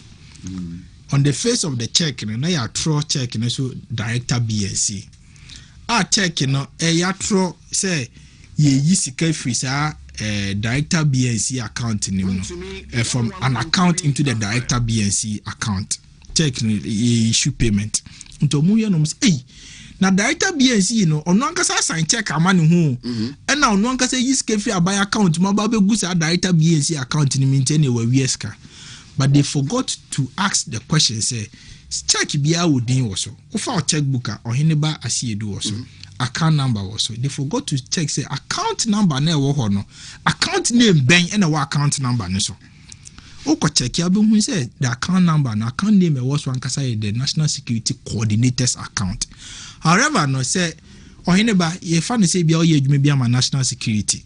ebia ye say chrono koso kumase pa na aban ne person mo so we chrono na koso ni ntino ye nyi obi obema aban information no Oheneba nso de because of by radio nso ni ntino amanfo nim no bibie ni amanfo frɛ ne bona ma ni international security for ne obeye adwuma na national security force Oheneba o ghetto boys e wo kumase ne pese e mo bibi kakra na fa komo mo se ne be ya bibie ni ombema aban information na check aye de be mo ase fa ko yiska o bank no the check cannot be on it say the national security coordinator say all the core banker obi abe say Oheneba the national security for check ba Oheneba mu yenhwe ni ye national security nya adwuma sa so they had to put a name on the check say the director BNC obi anim the director BNC ko ya cash check amount okofie but for the purposes of national security accounting they know what the account is about so what you say ejina national security accountant ne ba ye no ayebisa no also on there ono onim account bi a friend no the director BNC account na mu account onim the national security coordinators account because Oheneba there is no account like the director BNC account. It doesn't exist. What the AG calls a private BNC, it doesn't exist. Until somebody there Oheneba, because I work out now, I'll not go into the details of it. But what I can say is that in some 0% truth. It's only propaganda. And they say, you person Ghana fool who say, Obi edibone, Obi ayese, send a bay or more the best satisfy or more say, you can say MPP for your crown for now, MPP for so no more your crown for no, you buy no, we escase, and one in some a cost. Into Oheneba, ora, Nessa Niamaninia, and some of them person me catch MPP for near a team and they say, I was saying near you who say, see a castle. Ye do be a kujina court and interest in Nipani de bone. It would take a very long process to be able to establish any Nipani where de boniti. Mr. Yenja said you'll be kujina court and near Casa Nipano no quani discan into Obi and this can be you. But to satisfy our political interest and political convenience, Nintin or Mokasa month with this because of many Mokasa Yebubefu. I'm Pensema month for cafe Dubai. Pensema month for cafe chairman Wontumi. Nsema ache se party for nsema omaka for omo ho a ebi wo hono ma na ya rewo but me as a lawyer no me I know how these things they work so what I say Oheneba it is very easy say ubegina wa ba ka say Oheneba ewieska it is very easy but courtroom onu ko gina ho no ma wo na ade wa asema ba nti wo na wo so otimi prove nti na na obe ha obi a oya accused person ye be hunehuna na ya man be condition ntimi for fele ni amana dem be 3 months 2 months later no omuhunihuna na omusi okay any dia dance ama aban na yema wonko free nipa no nso no esan so bia pe ni liberty Oheneba yoko ye doko dem ye doko to a enye easy o ye doko to yoko one day kura wan hwe ya opia onye nipa biem because it will robs you of your dignity and everything na ye do obi akotum for 2 months na yama nipa ni bill condition of maybe a 5 million Ghana cedis ni pay only property be a worth 5 million Ghana cedis na nim strategy omo use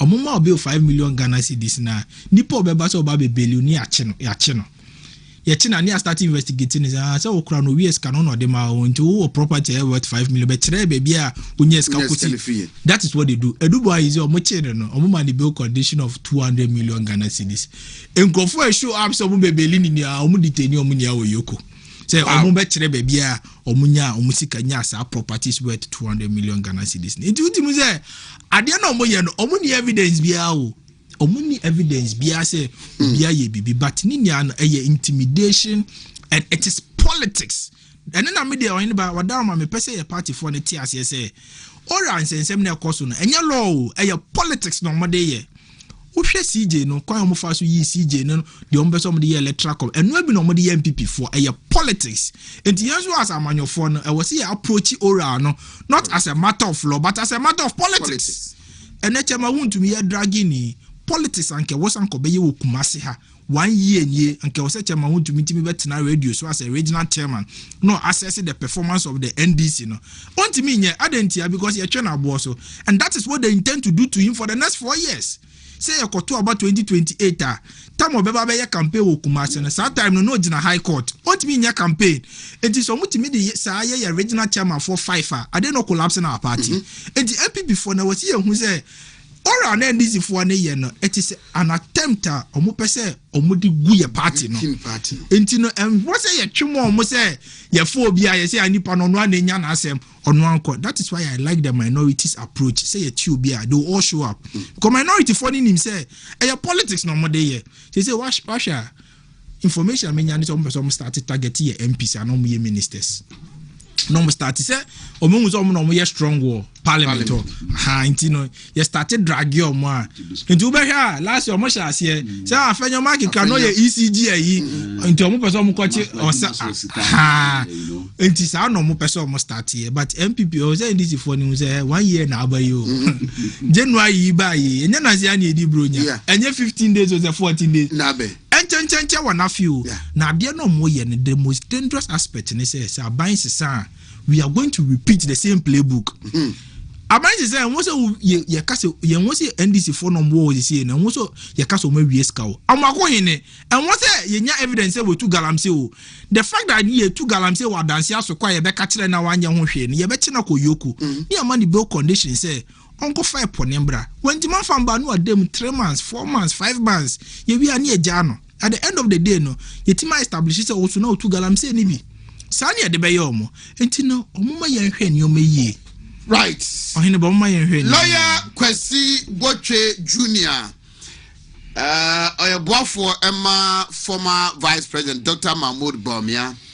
I know so you know what time it is.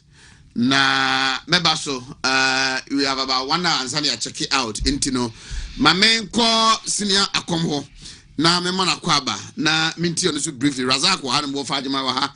Then when I come back to lawyer Kwesi Botwe Jr., they will zoom into what the party will be doing in the next 16 days ahead of us, 31st January 2026. Akom Oheneba machi mini amejoso Mapum.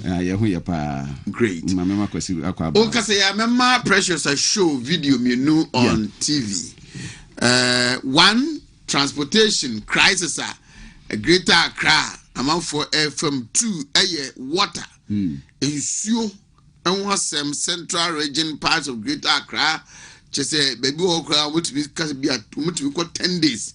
Na ubiet as I'm ensure every mwabano and ma no so some and then the issue of health facilities this software no we use from October last year and yera kando beka say in 2 weeks time bibia be set now the new software omude ba say from limbs to games as one when ababa ye adwuma as we speak and ne Dr. Fogusu actually the health records of patients food and near the day.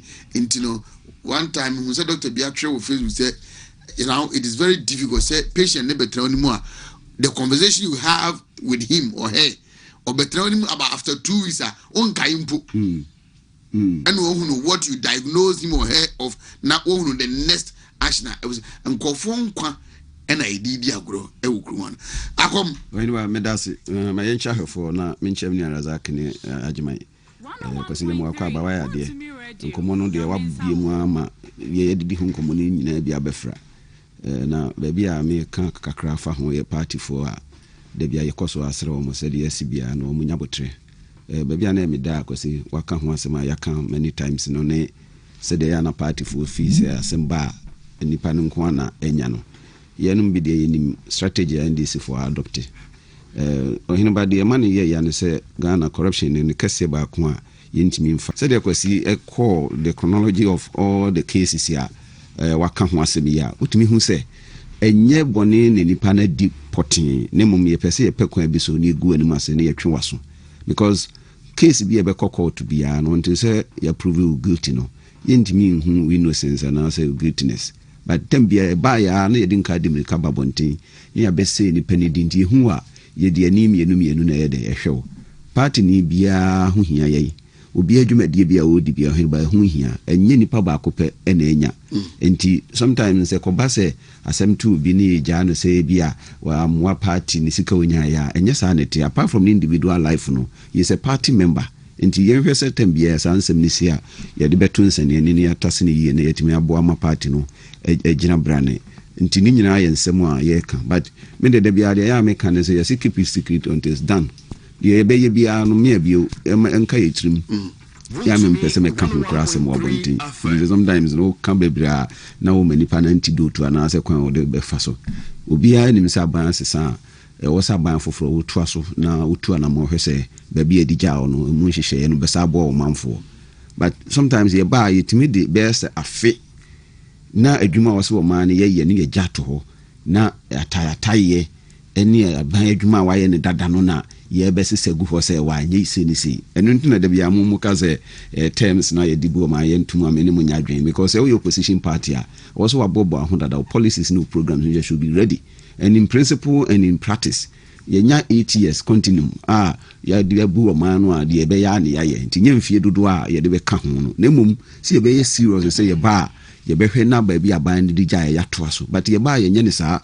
na afi ni ye be ko ye chi na eniyama aban ni ye nyina ye pese ye pepa ni nyina di free ho ni ye se no nti me say da bia mu bisame a me ka kire mu say ba bia constitution hu hia me pa ye the directive principle of state policy article 35 clause 7 ho eni hia me because wo hwe nyuma aban aye na ban foforo ba wo pese wo tu ni nyina tugu no start foforo fizi office wo to aso a aban dada ne benya ni monyam a ni nyina nso so ya ban sika ahiafo ne agegom sika ene de agege in a form of tax ene de yes anuma no wo hwe agenda 111 a yesi ya mobile am se da bi wo ba ye wo se drone kra de wo pese wo beti ho ma chi am ye gya me mi se wo come constituency yes cha from place ya abo nipa bebre wo wo pese wo tu ni nyina tugu systems ya wo ba ya wo beto so ye additions into system bi ya adaptable and say scalable wo ba beto so ba bi office sebe e bi o se ye korakora ni ye ne de bi ka ho no de wani a kire but wo ba na wo pese wo de ni nyina ko hye ba bi sa se ho hia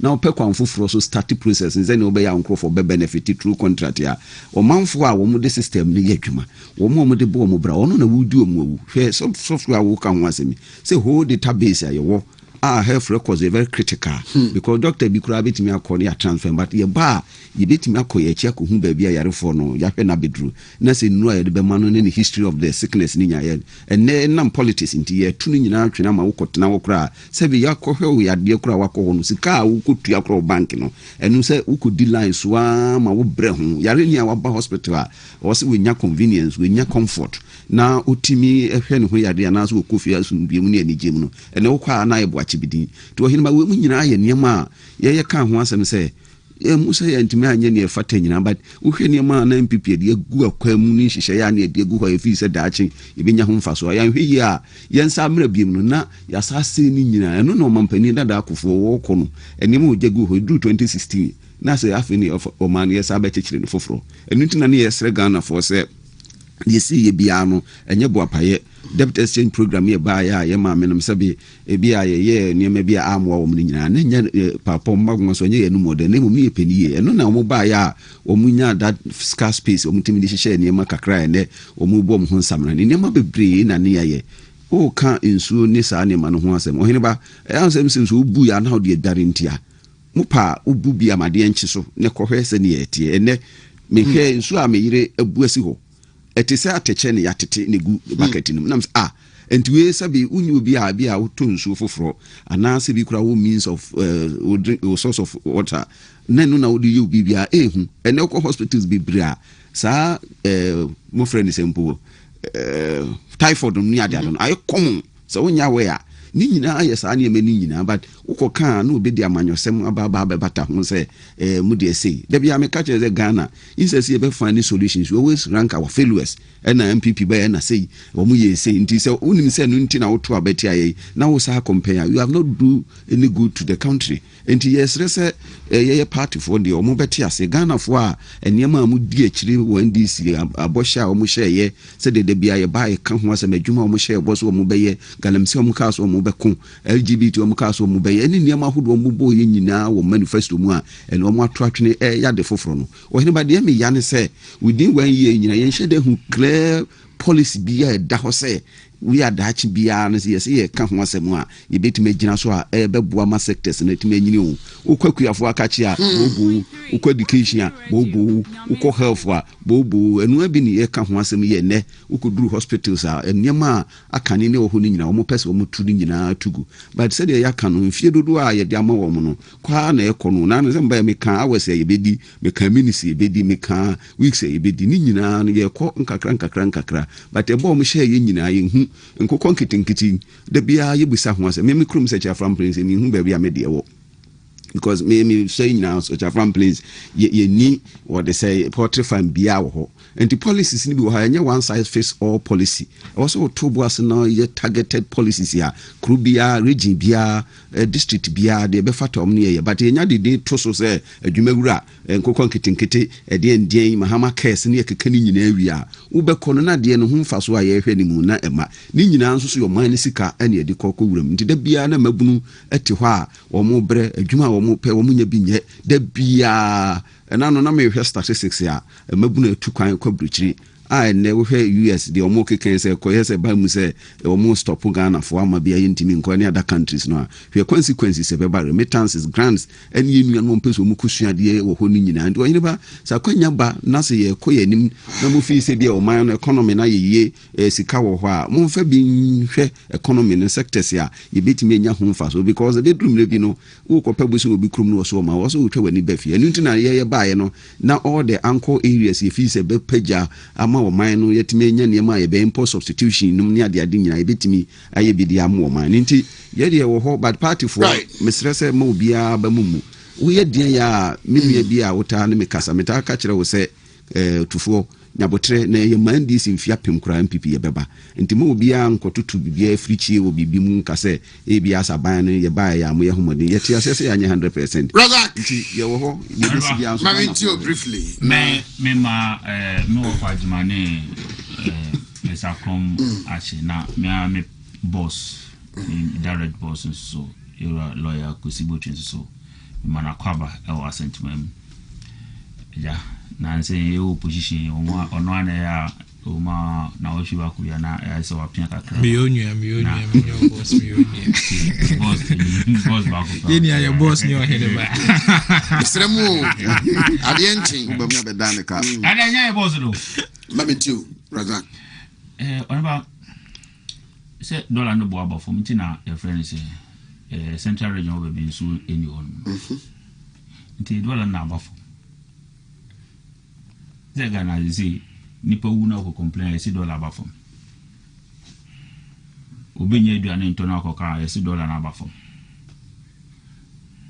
drivers ya omoka ya omu move ne congestion aba Greater Accra ne bebia okoka bia zi be ka just dollar na abafo all the civil society organizations or more Ghana ha omu ya aligned to aban asem obeka bia omeka just dollar na abafo injustice asema na lawyer ka ho asem na nsese yayi okoka ombe kona asem no mde ba fa dollar na abafo inti dollar na abafo so we are nje nyina intremuza so we do asem obeka bia beka just dollar na abafo no he ba sa obeka ya maka na ofia se bibie esi wo ndc amamu nsisi bia enya ade ya de foforo even previous the last abina era mama free so answer na eba bam de ekoso ene se ya na ekoso somebaka ya Accra Greater identity some areas no munya nso onum no munya nso onum na nso problem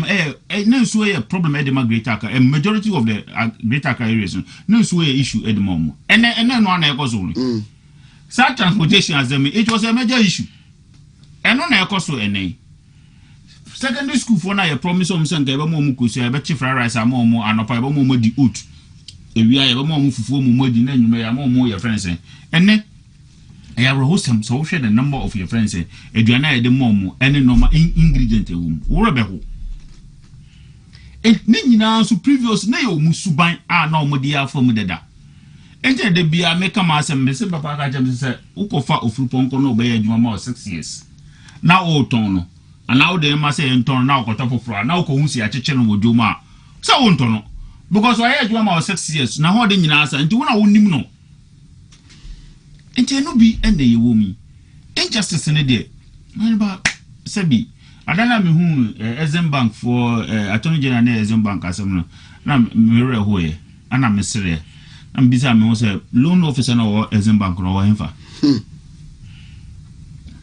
Or more chief operation officer now or whatever. Ghana 90% of Omo Becha Mamunjimas and somebody Omokomuso goose, what I has. No be o goose, where then the professors and doctors and lawyers on where fence Exim Bank or Timkubu no flow. No, it's manageable. Ah, Otimi forging documents. Me say, Oheneba, Attorney General Sebi, Nani Muadi. Because Unkunubi or Ferrade Pano ya, Sir Exim Bank press conference, no, and Konye. Merizi is very simple. Did he know the kind of embarrassment or the entire board and the management of Exim Bank? Did he know the kind of embarrassment or their bro? Say, oh, Banoa Kache Ghana Punina said, be your right, I'm a Wontumi, I say one cool school. No, what you forged documents and they are about Exim Bank. I'm a normal be say, Akoso. But I think maybe I'm a do the Macassewi or say, my doctor met in us. My doctor, school, me brass, doctor, we are meeting us. Brass, I'm going to be a doctor. I know about that.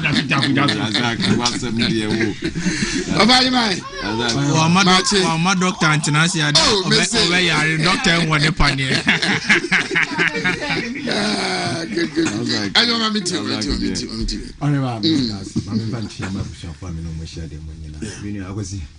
So why are you and talk about 10 year walk?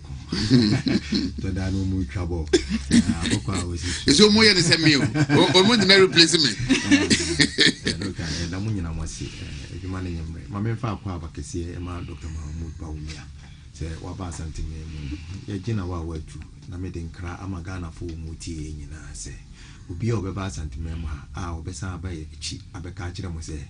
My fashion to regain na Mobuan Kakrebi over Wayne Wabwa, as Antimania is solidly behind Dr. Mahmoud Baumia.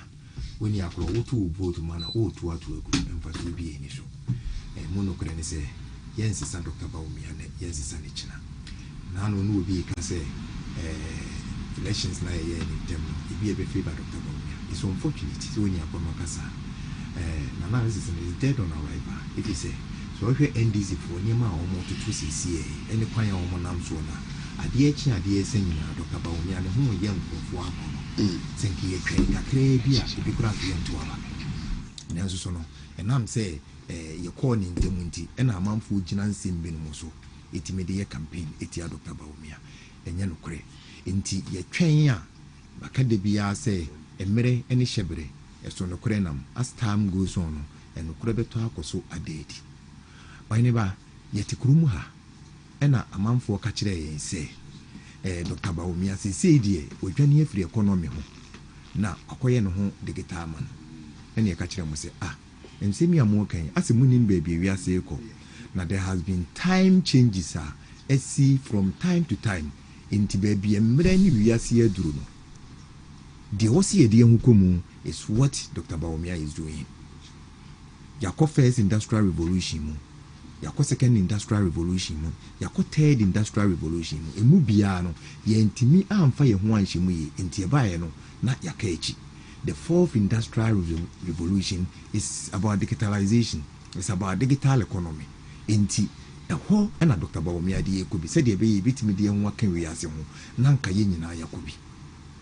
Amanfo say oja economy or if economy is different and digitalization is different.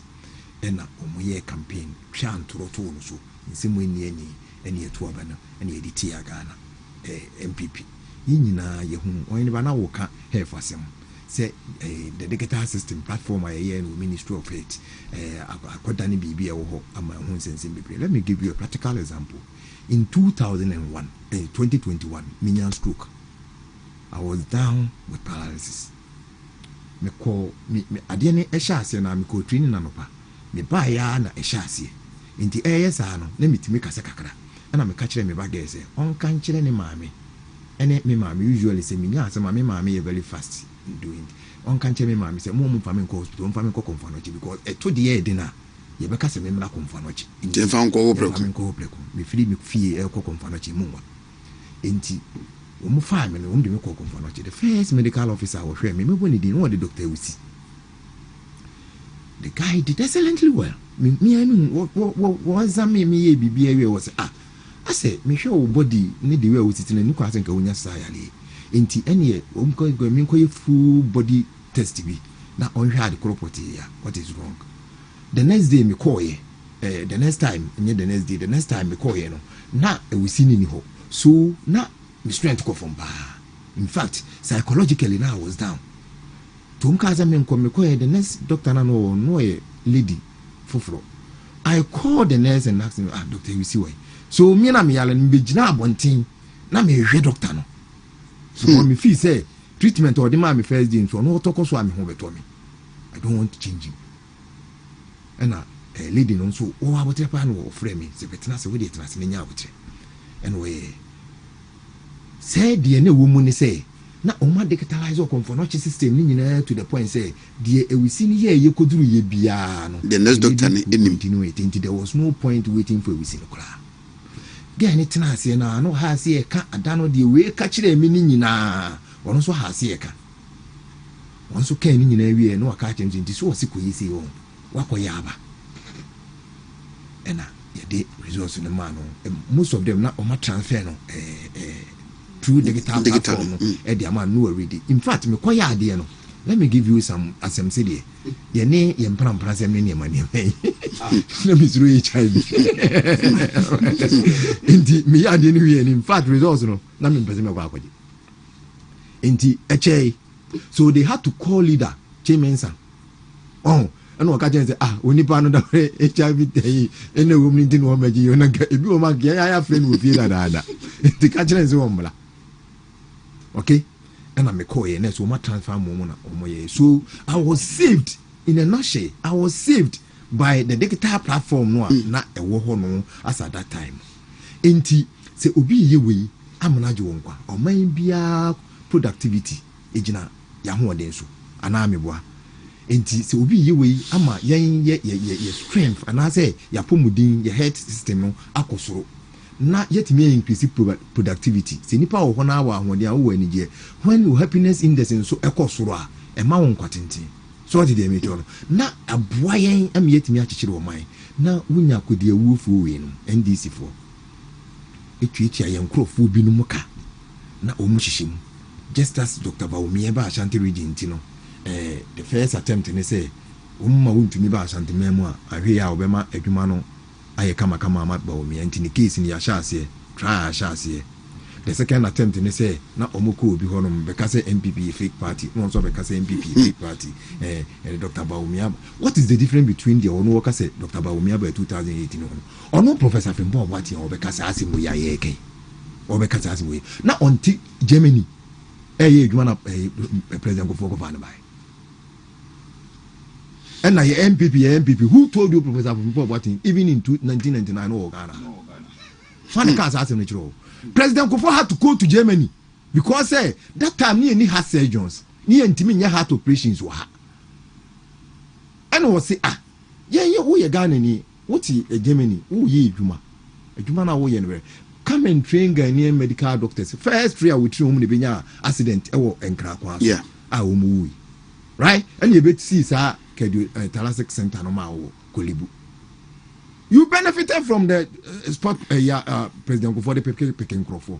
The same question na Dr. Baumie so eboa Ghana eboa President Kofo amamu okwan bi so okofa na bai. Wo Dr. Baumie ba be dia dia eye wo ye nti ugina ho kasakasa. How different are you from Dr. Baumie? Yes, we betim de nipa akonsuo. We betim de ponko akonsuo. As to kwan ya ponko no benum nsuo no enye de odo ko ye nasem. President Kofo brought all of you to a lamplight or the moon na mo buy e be gina baby it said na modern sum wo mu anu mbetimi adwale de wo mutiri atu nsuo neni no wo mu adwale de wo mutiri atu nsuo neni for about a few 2008 ebe prim samle Dr. Baumie has been in the land down political limelight onye mistake da obi ehun ne say wo ye nipa wo kipu no ho ye ma wo panyini se bedi me say I will say it. So your personal analysis. The two actions that took us out was environmental action and social action. Me can't ask him who led the environmental action. Who was the Minister for Environment, Science and Technology? Was sense of judgment on arrival. And a conference in winning by. And if I didn't buy a committee in the secretary, no. Now we are central regional chairman of MPP, central regional secretary of MPP. What did they do? Obia was yet regional secretary. I want politicians are here, human dano. So the no committee BTC secretary. There's a likelihood, say, Obagun in some at some point because we need to juma. On this wolf from poor Watnia, not Germany year, juma winning MPP for Terekonano. And this is any part of my idea. Now, then, who he Ecos packet the whole of Caterpillar era when he galamses and some by any you started it. And I this packet and the Yanchi we see the Yanchi one when in the Yanchi and now yes, I near many and now we are a Ghana for Ginas answer to say I didn't MPP for the year or Matua Betty or Cotana and China have a catch see and you have people condemning the leadership of the party or Mokase from Paul Watting has risen against MPP. And the Yabayina film, there was say one tias say or not to film no one call MPP more chassis and chain film there even in 1948 CPP every UGC sim Yaba in 1979 ANC every MPP mu Yaba even in 1998 Charles Brakubobi what the first radio station they fighting for independence no and yan nani yabati ya ho obi bati ya ho and yama miensa a woton a yenye advert enso da bia nipa wo mu baako ye apetehye baako eye MPP ana baako ye wuro ma asole me ka kina ma aso ate dia wo pese wo kɔ no nkɔ de mpa dudu wura meda se ajema omunyini film Omuyini Frima, they also want Tiasia. Dr. Baumiaba, we will campaign and campaign and campaign and campaign. From poor Bati Benun, who's with Frimu. Good. 17 after 9. Mamma, Dr. Akwaba. Na Africa Paso. I think Commissar, my sister say, not the Shishin and Saka. The young copasi. And then you are before her. Good. The young pass. And can't say, crying book on me, crying me free watch. Madam Sa campaign. Yamia Dominti. You are wishing said a bedroom January 31st in it, and a baby added in. Maybe I could be a message and you are well received. The spirit of no change in our hope and the canon. I can't answer mine. 15 out of 16. Last one now. Yeah, Reggie. Hey. Exactly. So, oh, bonnet for me. It is saying. So far, so good. Maybe I could be so far, so good. Unse nanko fubi kwa kikaso mwa yes as a grassroots. Omune si omo konso, omune si omo na so sedeng. But say Greater Accra to no monitaya. Unse electoral area coordinators and kasana no moba bendos. Na nyesa omo shebe bi tetewo. Omo abegina dokenim. Etro mudin, etro omo number, assign omo signature. Se papa yeta wechi. Only a do call 2023. Me and baby, a casa baby. In Nayanim, Papa Nisubai. MPP, your word. Inside the was here to tune a cop try a dear. You're crying in baby, Gina, and some my Becca from crying. See, that spirit has been there from Greater Accra and overwhelming electoral area coordinators, maybe 450 in openly declare Greater Accra. They call Northern Region and so fair. And the Abedru and see, I Abedru Asante, where Abedru Fina, and no make us and I drew a free tamale rush anti region, and not just a Brahma brain in a titament. Oh, really? Mammy, so the Fuka crab by say, more shine, me bacho, me mammy, the Biam Bodu Hano, Madame Atiemu, Nana, and a Tiano, and this is Gunimwa. Most potential with the region, honey, say. Oh, say Ashanti region has always been home. And Ashanti region and so more doctor ARDC and super. So the expectations are high.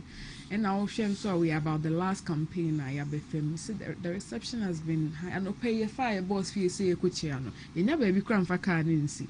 As Otimu said, the whole Ashanti region MPP has besieged a few who are mope say or money no a corner power. So we are very grateful for that. You better must near my astro almost say and send be brain no more tete.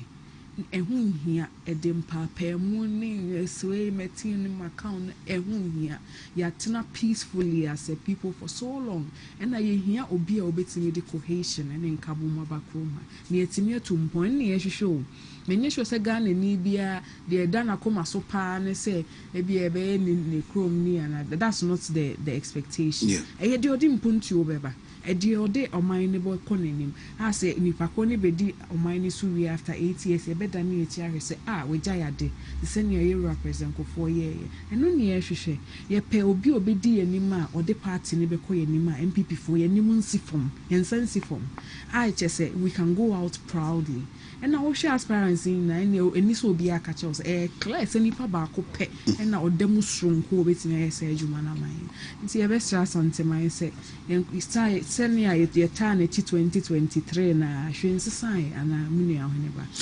Oheneba mona papa nam ya na how does he react say in some year come from looking at the service and the contribution to baby a party no man ya bedru now for internal elections in T the uncle for can fan ho the womb the enim be person the fabusu asem be ni person fire sumu ya na o feel say in say ya o nipa ya because so o start adwuma no na wo ya do moja wa ho odin na na ya sa time de ne ehun so we say afe ya bedru ha no chese asema make na say de agro no to form for this flag bearership say yemfa born into form agro no from ne ndi agro no on competence on character on the obetimi aye adwuma na obia ne mben ho into no modern number bi no Oheneba say me no ye wo baby wo yemfa ne say northern region proper ho a ena ye dagomba for the likelihood say e be ye nkrem for ye very high I no any ensem we have no control over it until no one decide baby I be once one decide see enko no wale to a Mamprusi family or ye kremoni it doesn't nobody decides until I didn't know per se deciding factor and now hwe ni sunu ne ban ne kwan on fa so aye ne niama na on fa sa niama ne nyehwe asema make ne say me eye MPP group bi mu anke be bisa me se me ba da ben ba papa ni hu se wakola wo iwaba oye ne hu obo ne hu mode nipa bebre kra nim se sister Temo eye me nana me ehso so fa madwuma kra na onim later mo fa yi Ashanti region fo amu yi no se on me endorse forms and sa no hu se eye me nana so just ohun an say wo ye unim madwuma wo ye blood ye de adwuma ne ma wa obeye that's all kwesi boche so people are my boss Gideon Boakoni Adiena and the people he surrounds himself with that simply based on merit ni wa obeye adwuma no obi a o cast mfufo bi a che oboase ni hu o mo pese empapa hu keke no mo pese o mo deba and he's so tolerant religiously or he about believe say and sorry I call bi I call event was sorry be say and niam o mo de beto ye nim no there's never one time ye wait me akwa sorry almost say omo roof anya problem na the pressure e be so say kopedi omo pemo omo no you will not imagine it and we've done this in all across the country into you be oye nyimu anko beyeta he's the most tolerant person religiously and the MPP as a party really see a 2028 election no yenya any sort of opportunity as winning we have to present a fronter attractive nationally yentimi mfa asante man kwa win election and that's a fact and this if one who sa they've put on a national appeal and no mo person mo de atare bi sheye and na ye mu bi nso fo omo hu say ye ka ne competence omo ntimi enkasa on that note nti omo ye ade a ebe ha party no nti sensemi awakeke na uwie a obekwa campaign a chomwana that's the question that you must ask yourself. Let's all be say when timi anko campaign and choma, oje say ubetimi awene. 500 kra nhwe a wonya wo nti yenhwe ni yie na yenye de ebeboa party no yenye de ebeboa Ghana in the end. And I think say it's very clear, me are very confident say Asante mind the way I welcoming a GOB no there's no way I bema obi dim papa mu di free baby di aba. Na papa start year campaign e wo krom ha from 2007 no. That time no there was no problem. Monday night na when ni suni ne ban there's never been a problem. Inti enye enne obi pese obeji ade nti obekeka nsem ede nsem as a problem bi aba. Inti I'm very confident that January 31st no Asante man say ne year in 2023 no ye be ne sa ma na broso.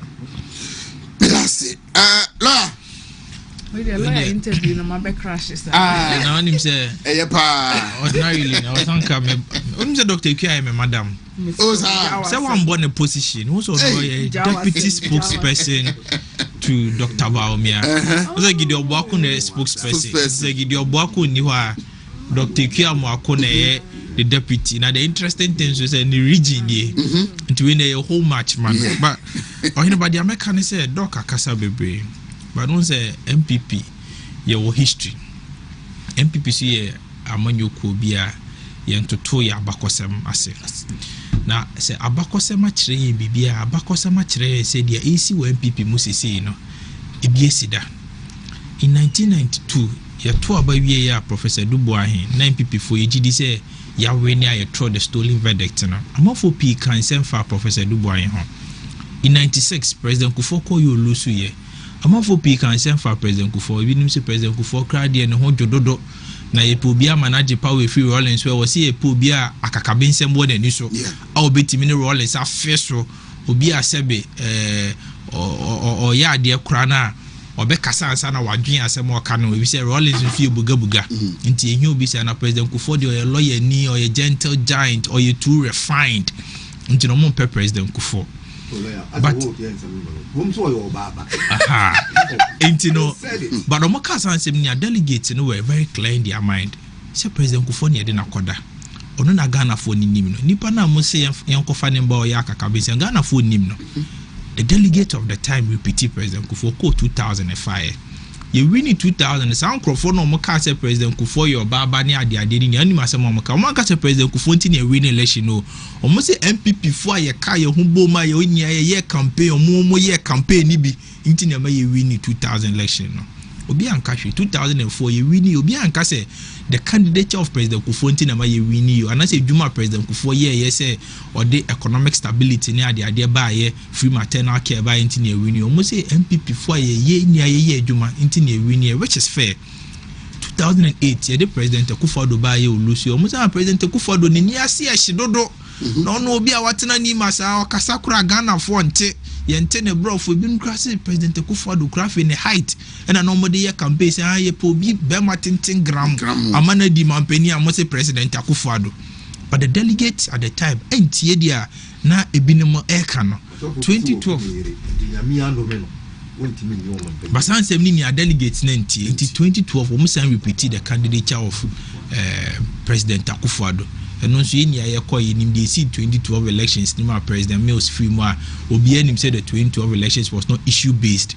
But even with that, in the court, ni Juma Dr. Mahmoud Bawumia here court was able to establish say MPP say you compare the pink sheet in the results I wanted you winning election. But at the time, obi him say in the wisdom of the Supreme Court justices, man penia watena so 8 months there. Oh yeah, then cast on sorry na opposition government and better now so the political instability beba inti omoma netwa so 2016 delegate no as the candidate Akufo-Addo bae na oni Oheneba in 2008 ni 2012 crown na man for him say a down deal for Royal and Trematin because baby abefe bi almost a job for the people, cash for the people, be matin gram na say Kufo-Addo ba ni ade but the delegates were clear in their mind say it is a matter of power and if you have power there nipa ye dey na kobida no ono na wo say sande ne ba bi no obeje power ne man na so ye be matin gram na ye den ye ba power ne ba ye be ma minister ma we di na de tintin gram na bo aban no sa no mo ka chi Royal and Trematin and a delegate ne so ye ne sa 2016 ye wini power no yenia yenim dia MPP for kan say yenia ye modern bo ena ma ye win obi anka say President Akufo-Addo ye de ne ba enti na win yo ba ye lose ye no mo say President Akufo-Addo ye de ne ba enti na lose ye sa no mo de ye Akufo sa no mo de ye Dubois enti say 2024 ya kwa abato na say yan win ya na yenia ya koma so ade ni say ye be win ba yan win ya of course history a train say ye we binim wa manyoku we mu a 1592 ye kwa abato ni lose mo kan say mfa flag bearer ne ho enti enye ade fofora ene ebinim ekasa asem no but de eye hu sese ni say nkrofo no mo kasa asem no omo free say omo attack the issues in tema ye lose election no to the personality of your flag bearer kan sema what the tendency say e betimi e weaken the new patriotic party the tribal sensem ebem the nyame a nipa no kura som ebem eno no ye the most dangerous thing na sese na abemu a Oheneba me de me feel say a hard dream party true. But you see in all this delegates no munim de omo pe o. Minjin ni say ya yeti hanini ya yebetima aju me say yenim nyansa che MPP delegates. MPP delegates they know what they are about. Senior 92 amanfo kasa ya Professor Dubois yanko bi ma 96 omo ka amanfo kasa ya omo nti omo de kufo samba bi 2000 oba we ni abana in 2008 amanfo kasa fa Akufo-Addo ho omo nti omo sande Akufo-Addo ba bi won telo win 2016 sa na 2024 2025 amanfo kasa fa Dr. Bawumia ho a omo ntie omo sande Dr. Mahmoud Bawumia ba bi na obi abebisa adenti na Dr. Bawumia because Oheneba ye 2024 elections ni wie no yenia yabemabu it was devastating among for MPP for minim say still na ye binim ya of which yenia ni obi sympathize but isn't say MPP ye party a ye gi research di ye gi intellectualism di no ye to abani wie ye na yenia ye ra ho no MPP National Executive Committee for tenase say ye nyem pension mu enhwe denti a MPP ye lose ye say na be ya mistakes ye no ye repeat biom no mo put committee together no mo de ye papa Professor Michael Kwe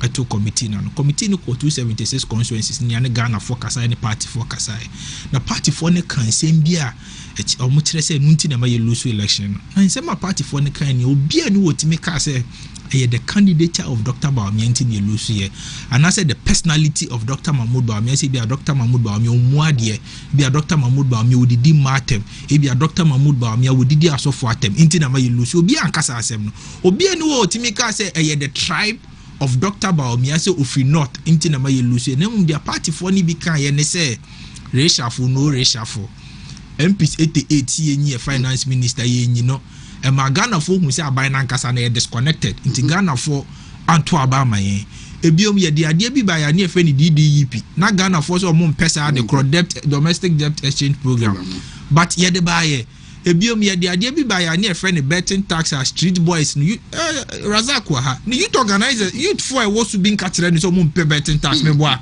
na so aban the betting tax by nti youth no mo bufu yo mo nkoto aba ye de ade bi ba ya ne efe ni e-levy eduasofo ma e wa so kwa bantama kejeti aka se MPP for ye mpesa 11 na mode ba no so ye ntie ye de ba ye emeduasofo ne mba ne bufu ye ntie bru 7 December no mo wo fufu di o mo nkoto aba eni SMP a na e kan DC one ne chairman ne nkasa PC a one ni DC nkasa DC ye project o si we di MP ni mu hwe sa no mani ni aka ho ne elusu ye enti report ne ba no report ne ba bia ni wa kire se ye Dr. Bawumia bibi o ye ntina Yantima winning the 2024 elections.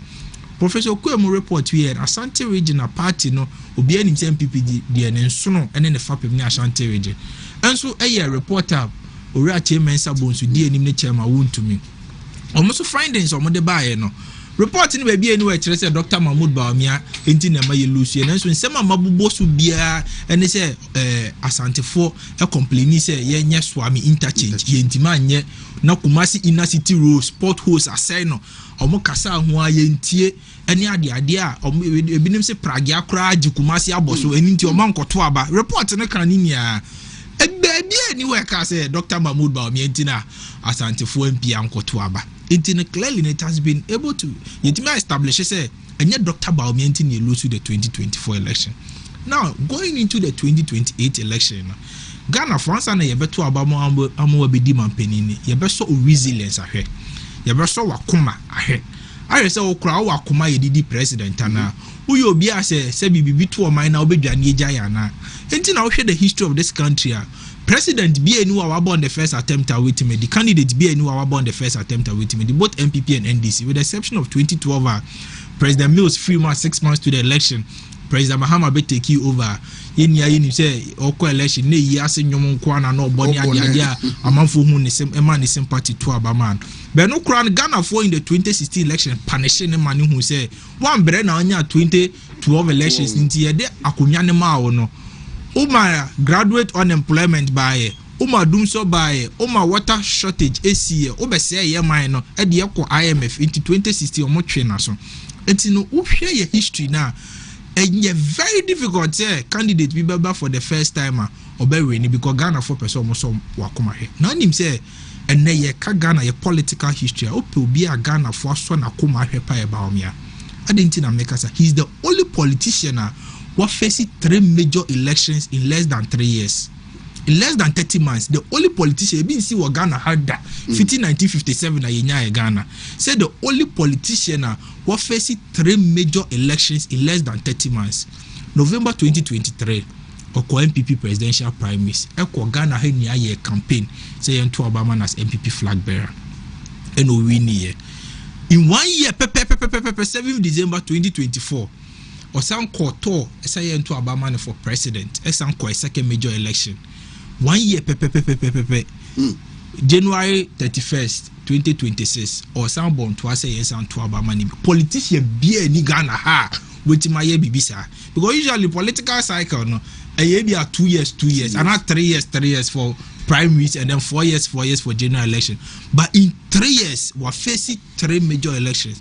Oyobi an kana be mabu Oyobi an kana busu afo cry to ni say papa ube yari o na jai because nationwide tour na nya de da form it Ghana for so na koma hwe say Dr. Baomiano or you resilient or you formidable onye obi asabi se bibi to Ghana obeja Ghana ho akọ na eye binim ka say Dr. Baomia obada be nti se na na ye nua ye ka no se be Dr. Mahmoud Baomia say na obeba be politics no you be a wabobra ko denim onye Oheneba water bia use say onye kwahwe apa bia oname kwahwe aba bia oname fitire ba bi ne fa ne say ombra no be contest MPP flag bearership position sabe na wabobra to the extent say no ye Bank of Ghana deputy governor in 2007 MPP ni epo bia be some party no as a vice presidential candidate eja na djuma to na nipa say na wedru aka one step ama na be the whole Ghana governor obeja na the governor konya to say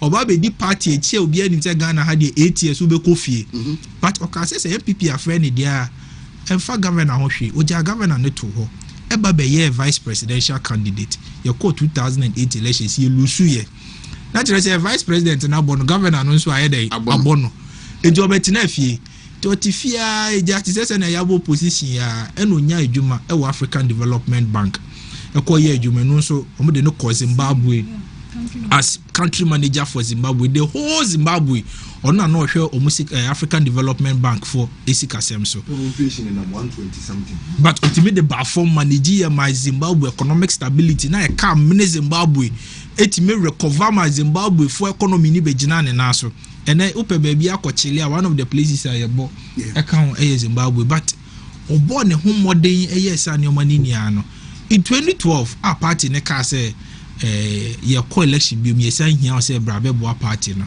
o say nja ne djuma to ho oba kra na African Development Bank for this man mba but oja ne djuma to o san be boa party no yiwie ye court ye dey nim you and I were not there ni nia osomye until after the you and I were not there no say onya djuma bi ma fi obetena se aye campaign 4 years I take it on the NDC and your NDC for back to back bometia lecture lecture back to back ewiemu anajuo esumo that's that time ni ana Dr. Mahmoud Baomia public lecture back to back and NDC for ewa bemu tata ni omo say Dr. Mahmoud Baomia bada be that time no omo wey Oheneba no omo wey tama ye pem bema akogina adakem me ya lawyer Enye easy say obi beba be gina adaka mu so oba be di adanse. Enye easy, especially if it has to do with accounting and figures. But Dr. Mahmoud Bawumia sacrifice the political integrity and the political credibility. Eko gina adaka mu. Oheneba just imagine say koko gina adaka mu na Wontumi anka ni nsem yi anka the political career be wie 2012. But o sacrifice ye it take his risk no eko di adanse ma MPP. So time mo say Dr. Mahmoud Bawumia badabe na ne nana nye MPP ni ne sa nyoma sa nkrofo na do no mo nko gina adaka nim sa time no. No sa time no mo we no mo ni be ye hu mo ba bia. But Dr. Mahmoud Bawumia ye say adwuma ne ma MPP. Ene ye ba be dru ba bia ye pe flag bearer Dr. Mahmoud Bawumia was some party no. Obi anim say Dr. Mahmoud Bawumia and the contributions to the party there. Ye kase ye kan ye betima ka ma de ache. Na Oheneba abato na ye kwa akoto no 31st January. Enye say ye pe presidential candidate keke. Anase efia akonwa na aba beto inti ye pre keke. Me de makade bia say omo contesting ni nia no mu ni omo qualify. No omo qualify kranka the presidential committee led by the respected Joe Wise and the elections committee, the presidential committee near Dr. Adokufo, Kwame Adokufo. Omo qualify and can disqualify or more vetting. Yeah. But once you pass your more money at the ballot, and so you'll be a qualify. Munya MPP for, or munya a party for mapa. Nanso Oheneba see a pobia manage power a mayen. And then the Ohedia and NDC for game or mobile through Kaya. Or mobile teacher 4 year juma 8 months near to Moka 1 month. A nurse 4 year juma 8 months near to Moka 1 month. And then Galamse baby or befawa santimemu biano. Galamse no more than 1 constituency 5 Galamse concessions. 2 Galamse say yensu. And then yes say a crowd per car crowd juma crowd nyaka to be jena 4 hours 5 hours. To be ye 2 Galamse or and then or mine who say ye call left to say ye call right to or mine the autopilot. Say bibia nkoso ye wo omani ye yobia obetimi age power ma MPP fo a na ye His Excellency Alhaji Dr. Mahmoud Bawumia ye yobia ye betimi I have a policy conversations about the person because open man penie dia it is about your vision and about your policies are o de ba be bu oman no ebinim ka say yento aba emom because ebinim ka say yento aba mom because o me bie ndwuma no kre e good so be bie ndwuma but ndwuma no me bie ni nia e ndwuma for their personal benefit sabe ma menyu su chama Wontumi as a classical example chama Wontumi so accomplished businessman but nkrofo e ndwuma ma Wontumi companies ni nia it is for the benefit of chama Wontumi it is not for the benefit of maybe the Republic of Ghana omo ye ndwuma ma chama Wontumi na bosome ne so a chama Wontumi ayede etu omoka but ye pobia or then ideas able create employment for the benefit of Ghana. Dr. Mahmoud Bawumia Ghana card you had roll out in a buy no and now you for a nipa 66,000 a juma nationwide because every district you find NIA coordinator every district you find Crawford no move take or fingerprint near the idea and now you Ghana card that Dr. Bawumia they are joining by and when no for nipa 66,000 a juma a bio mobile money interoperability.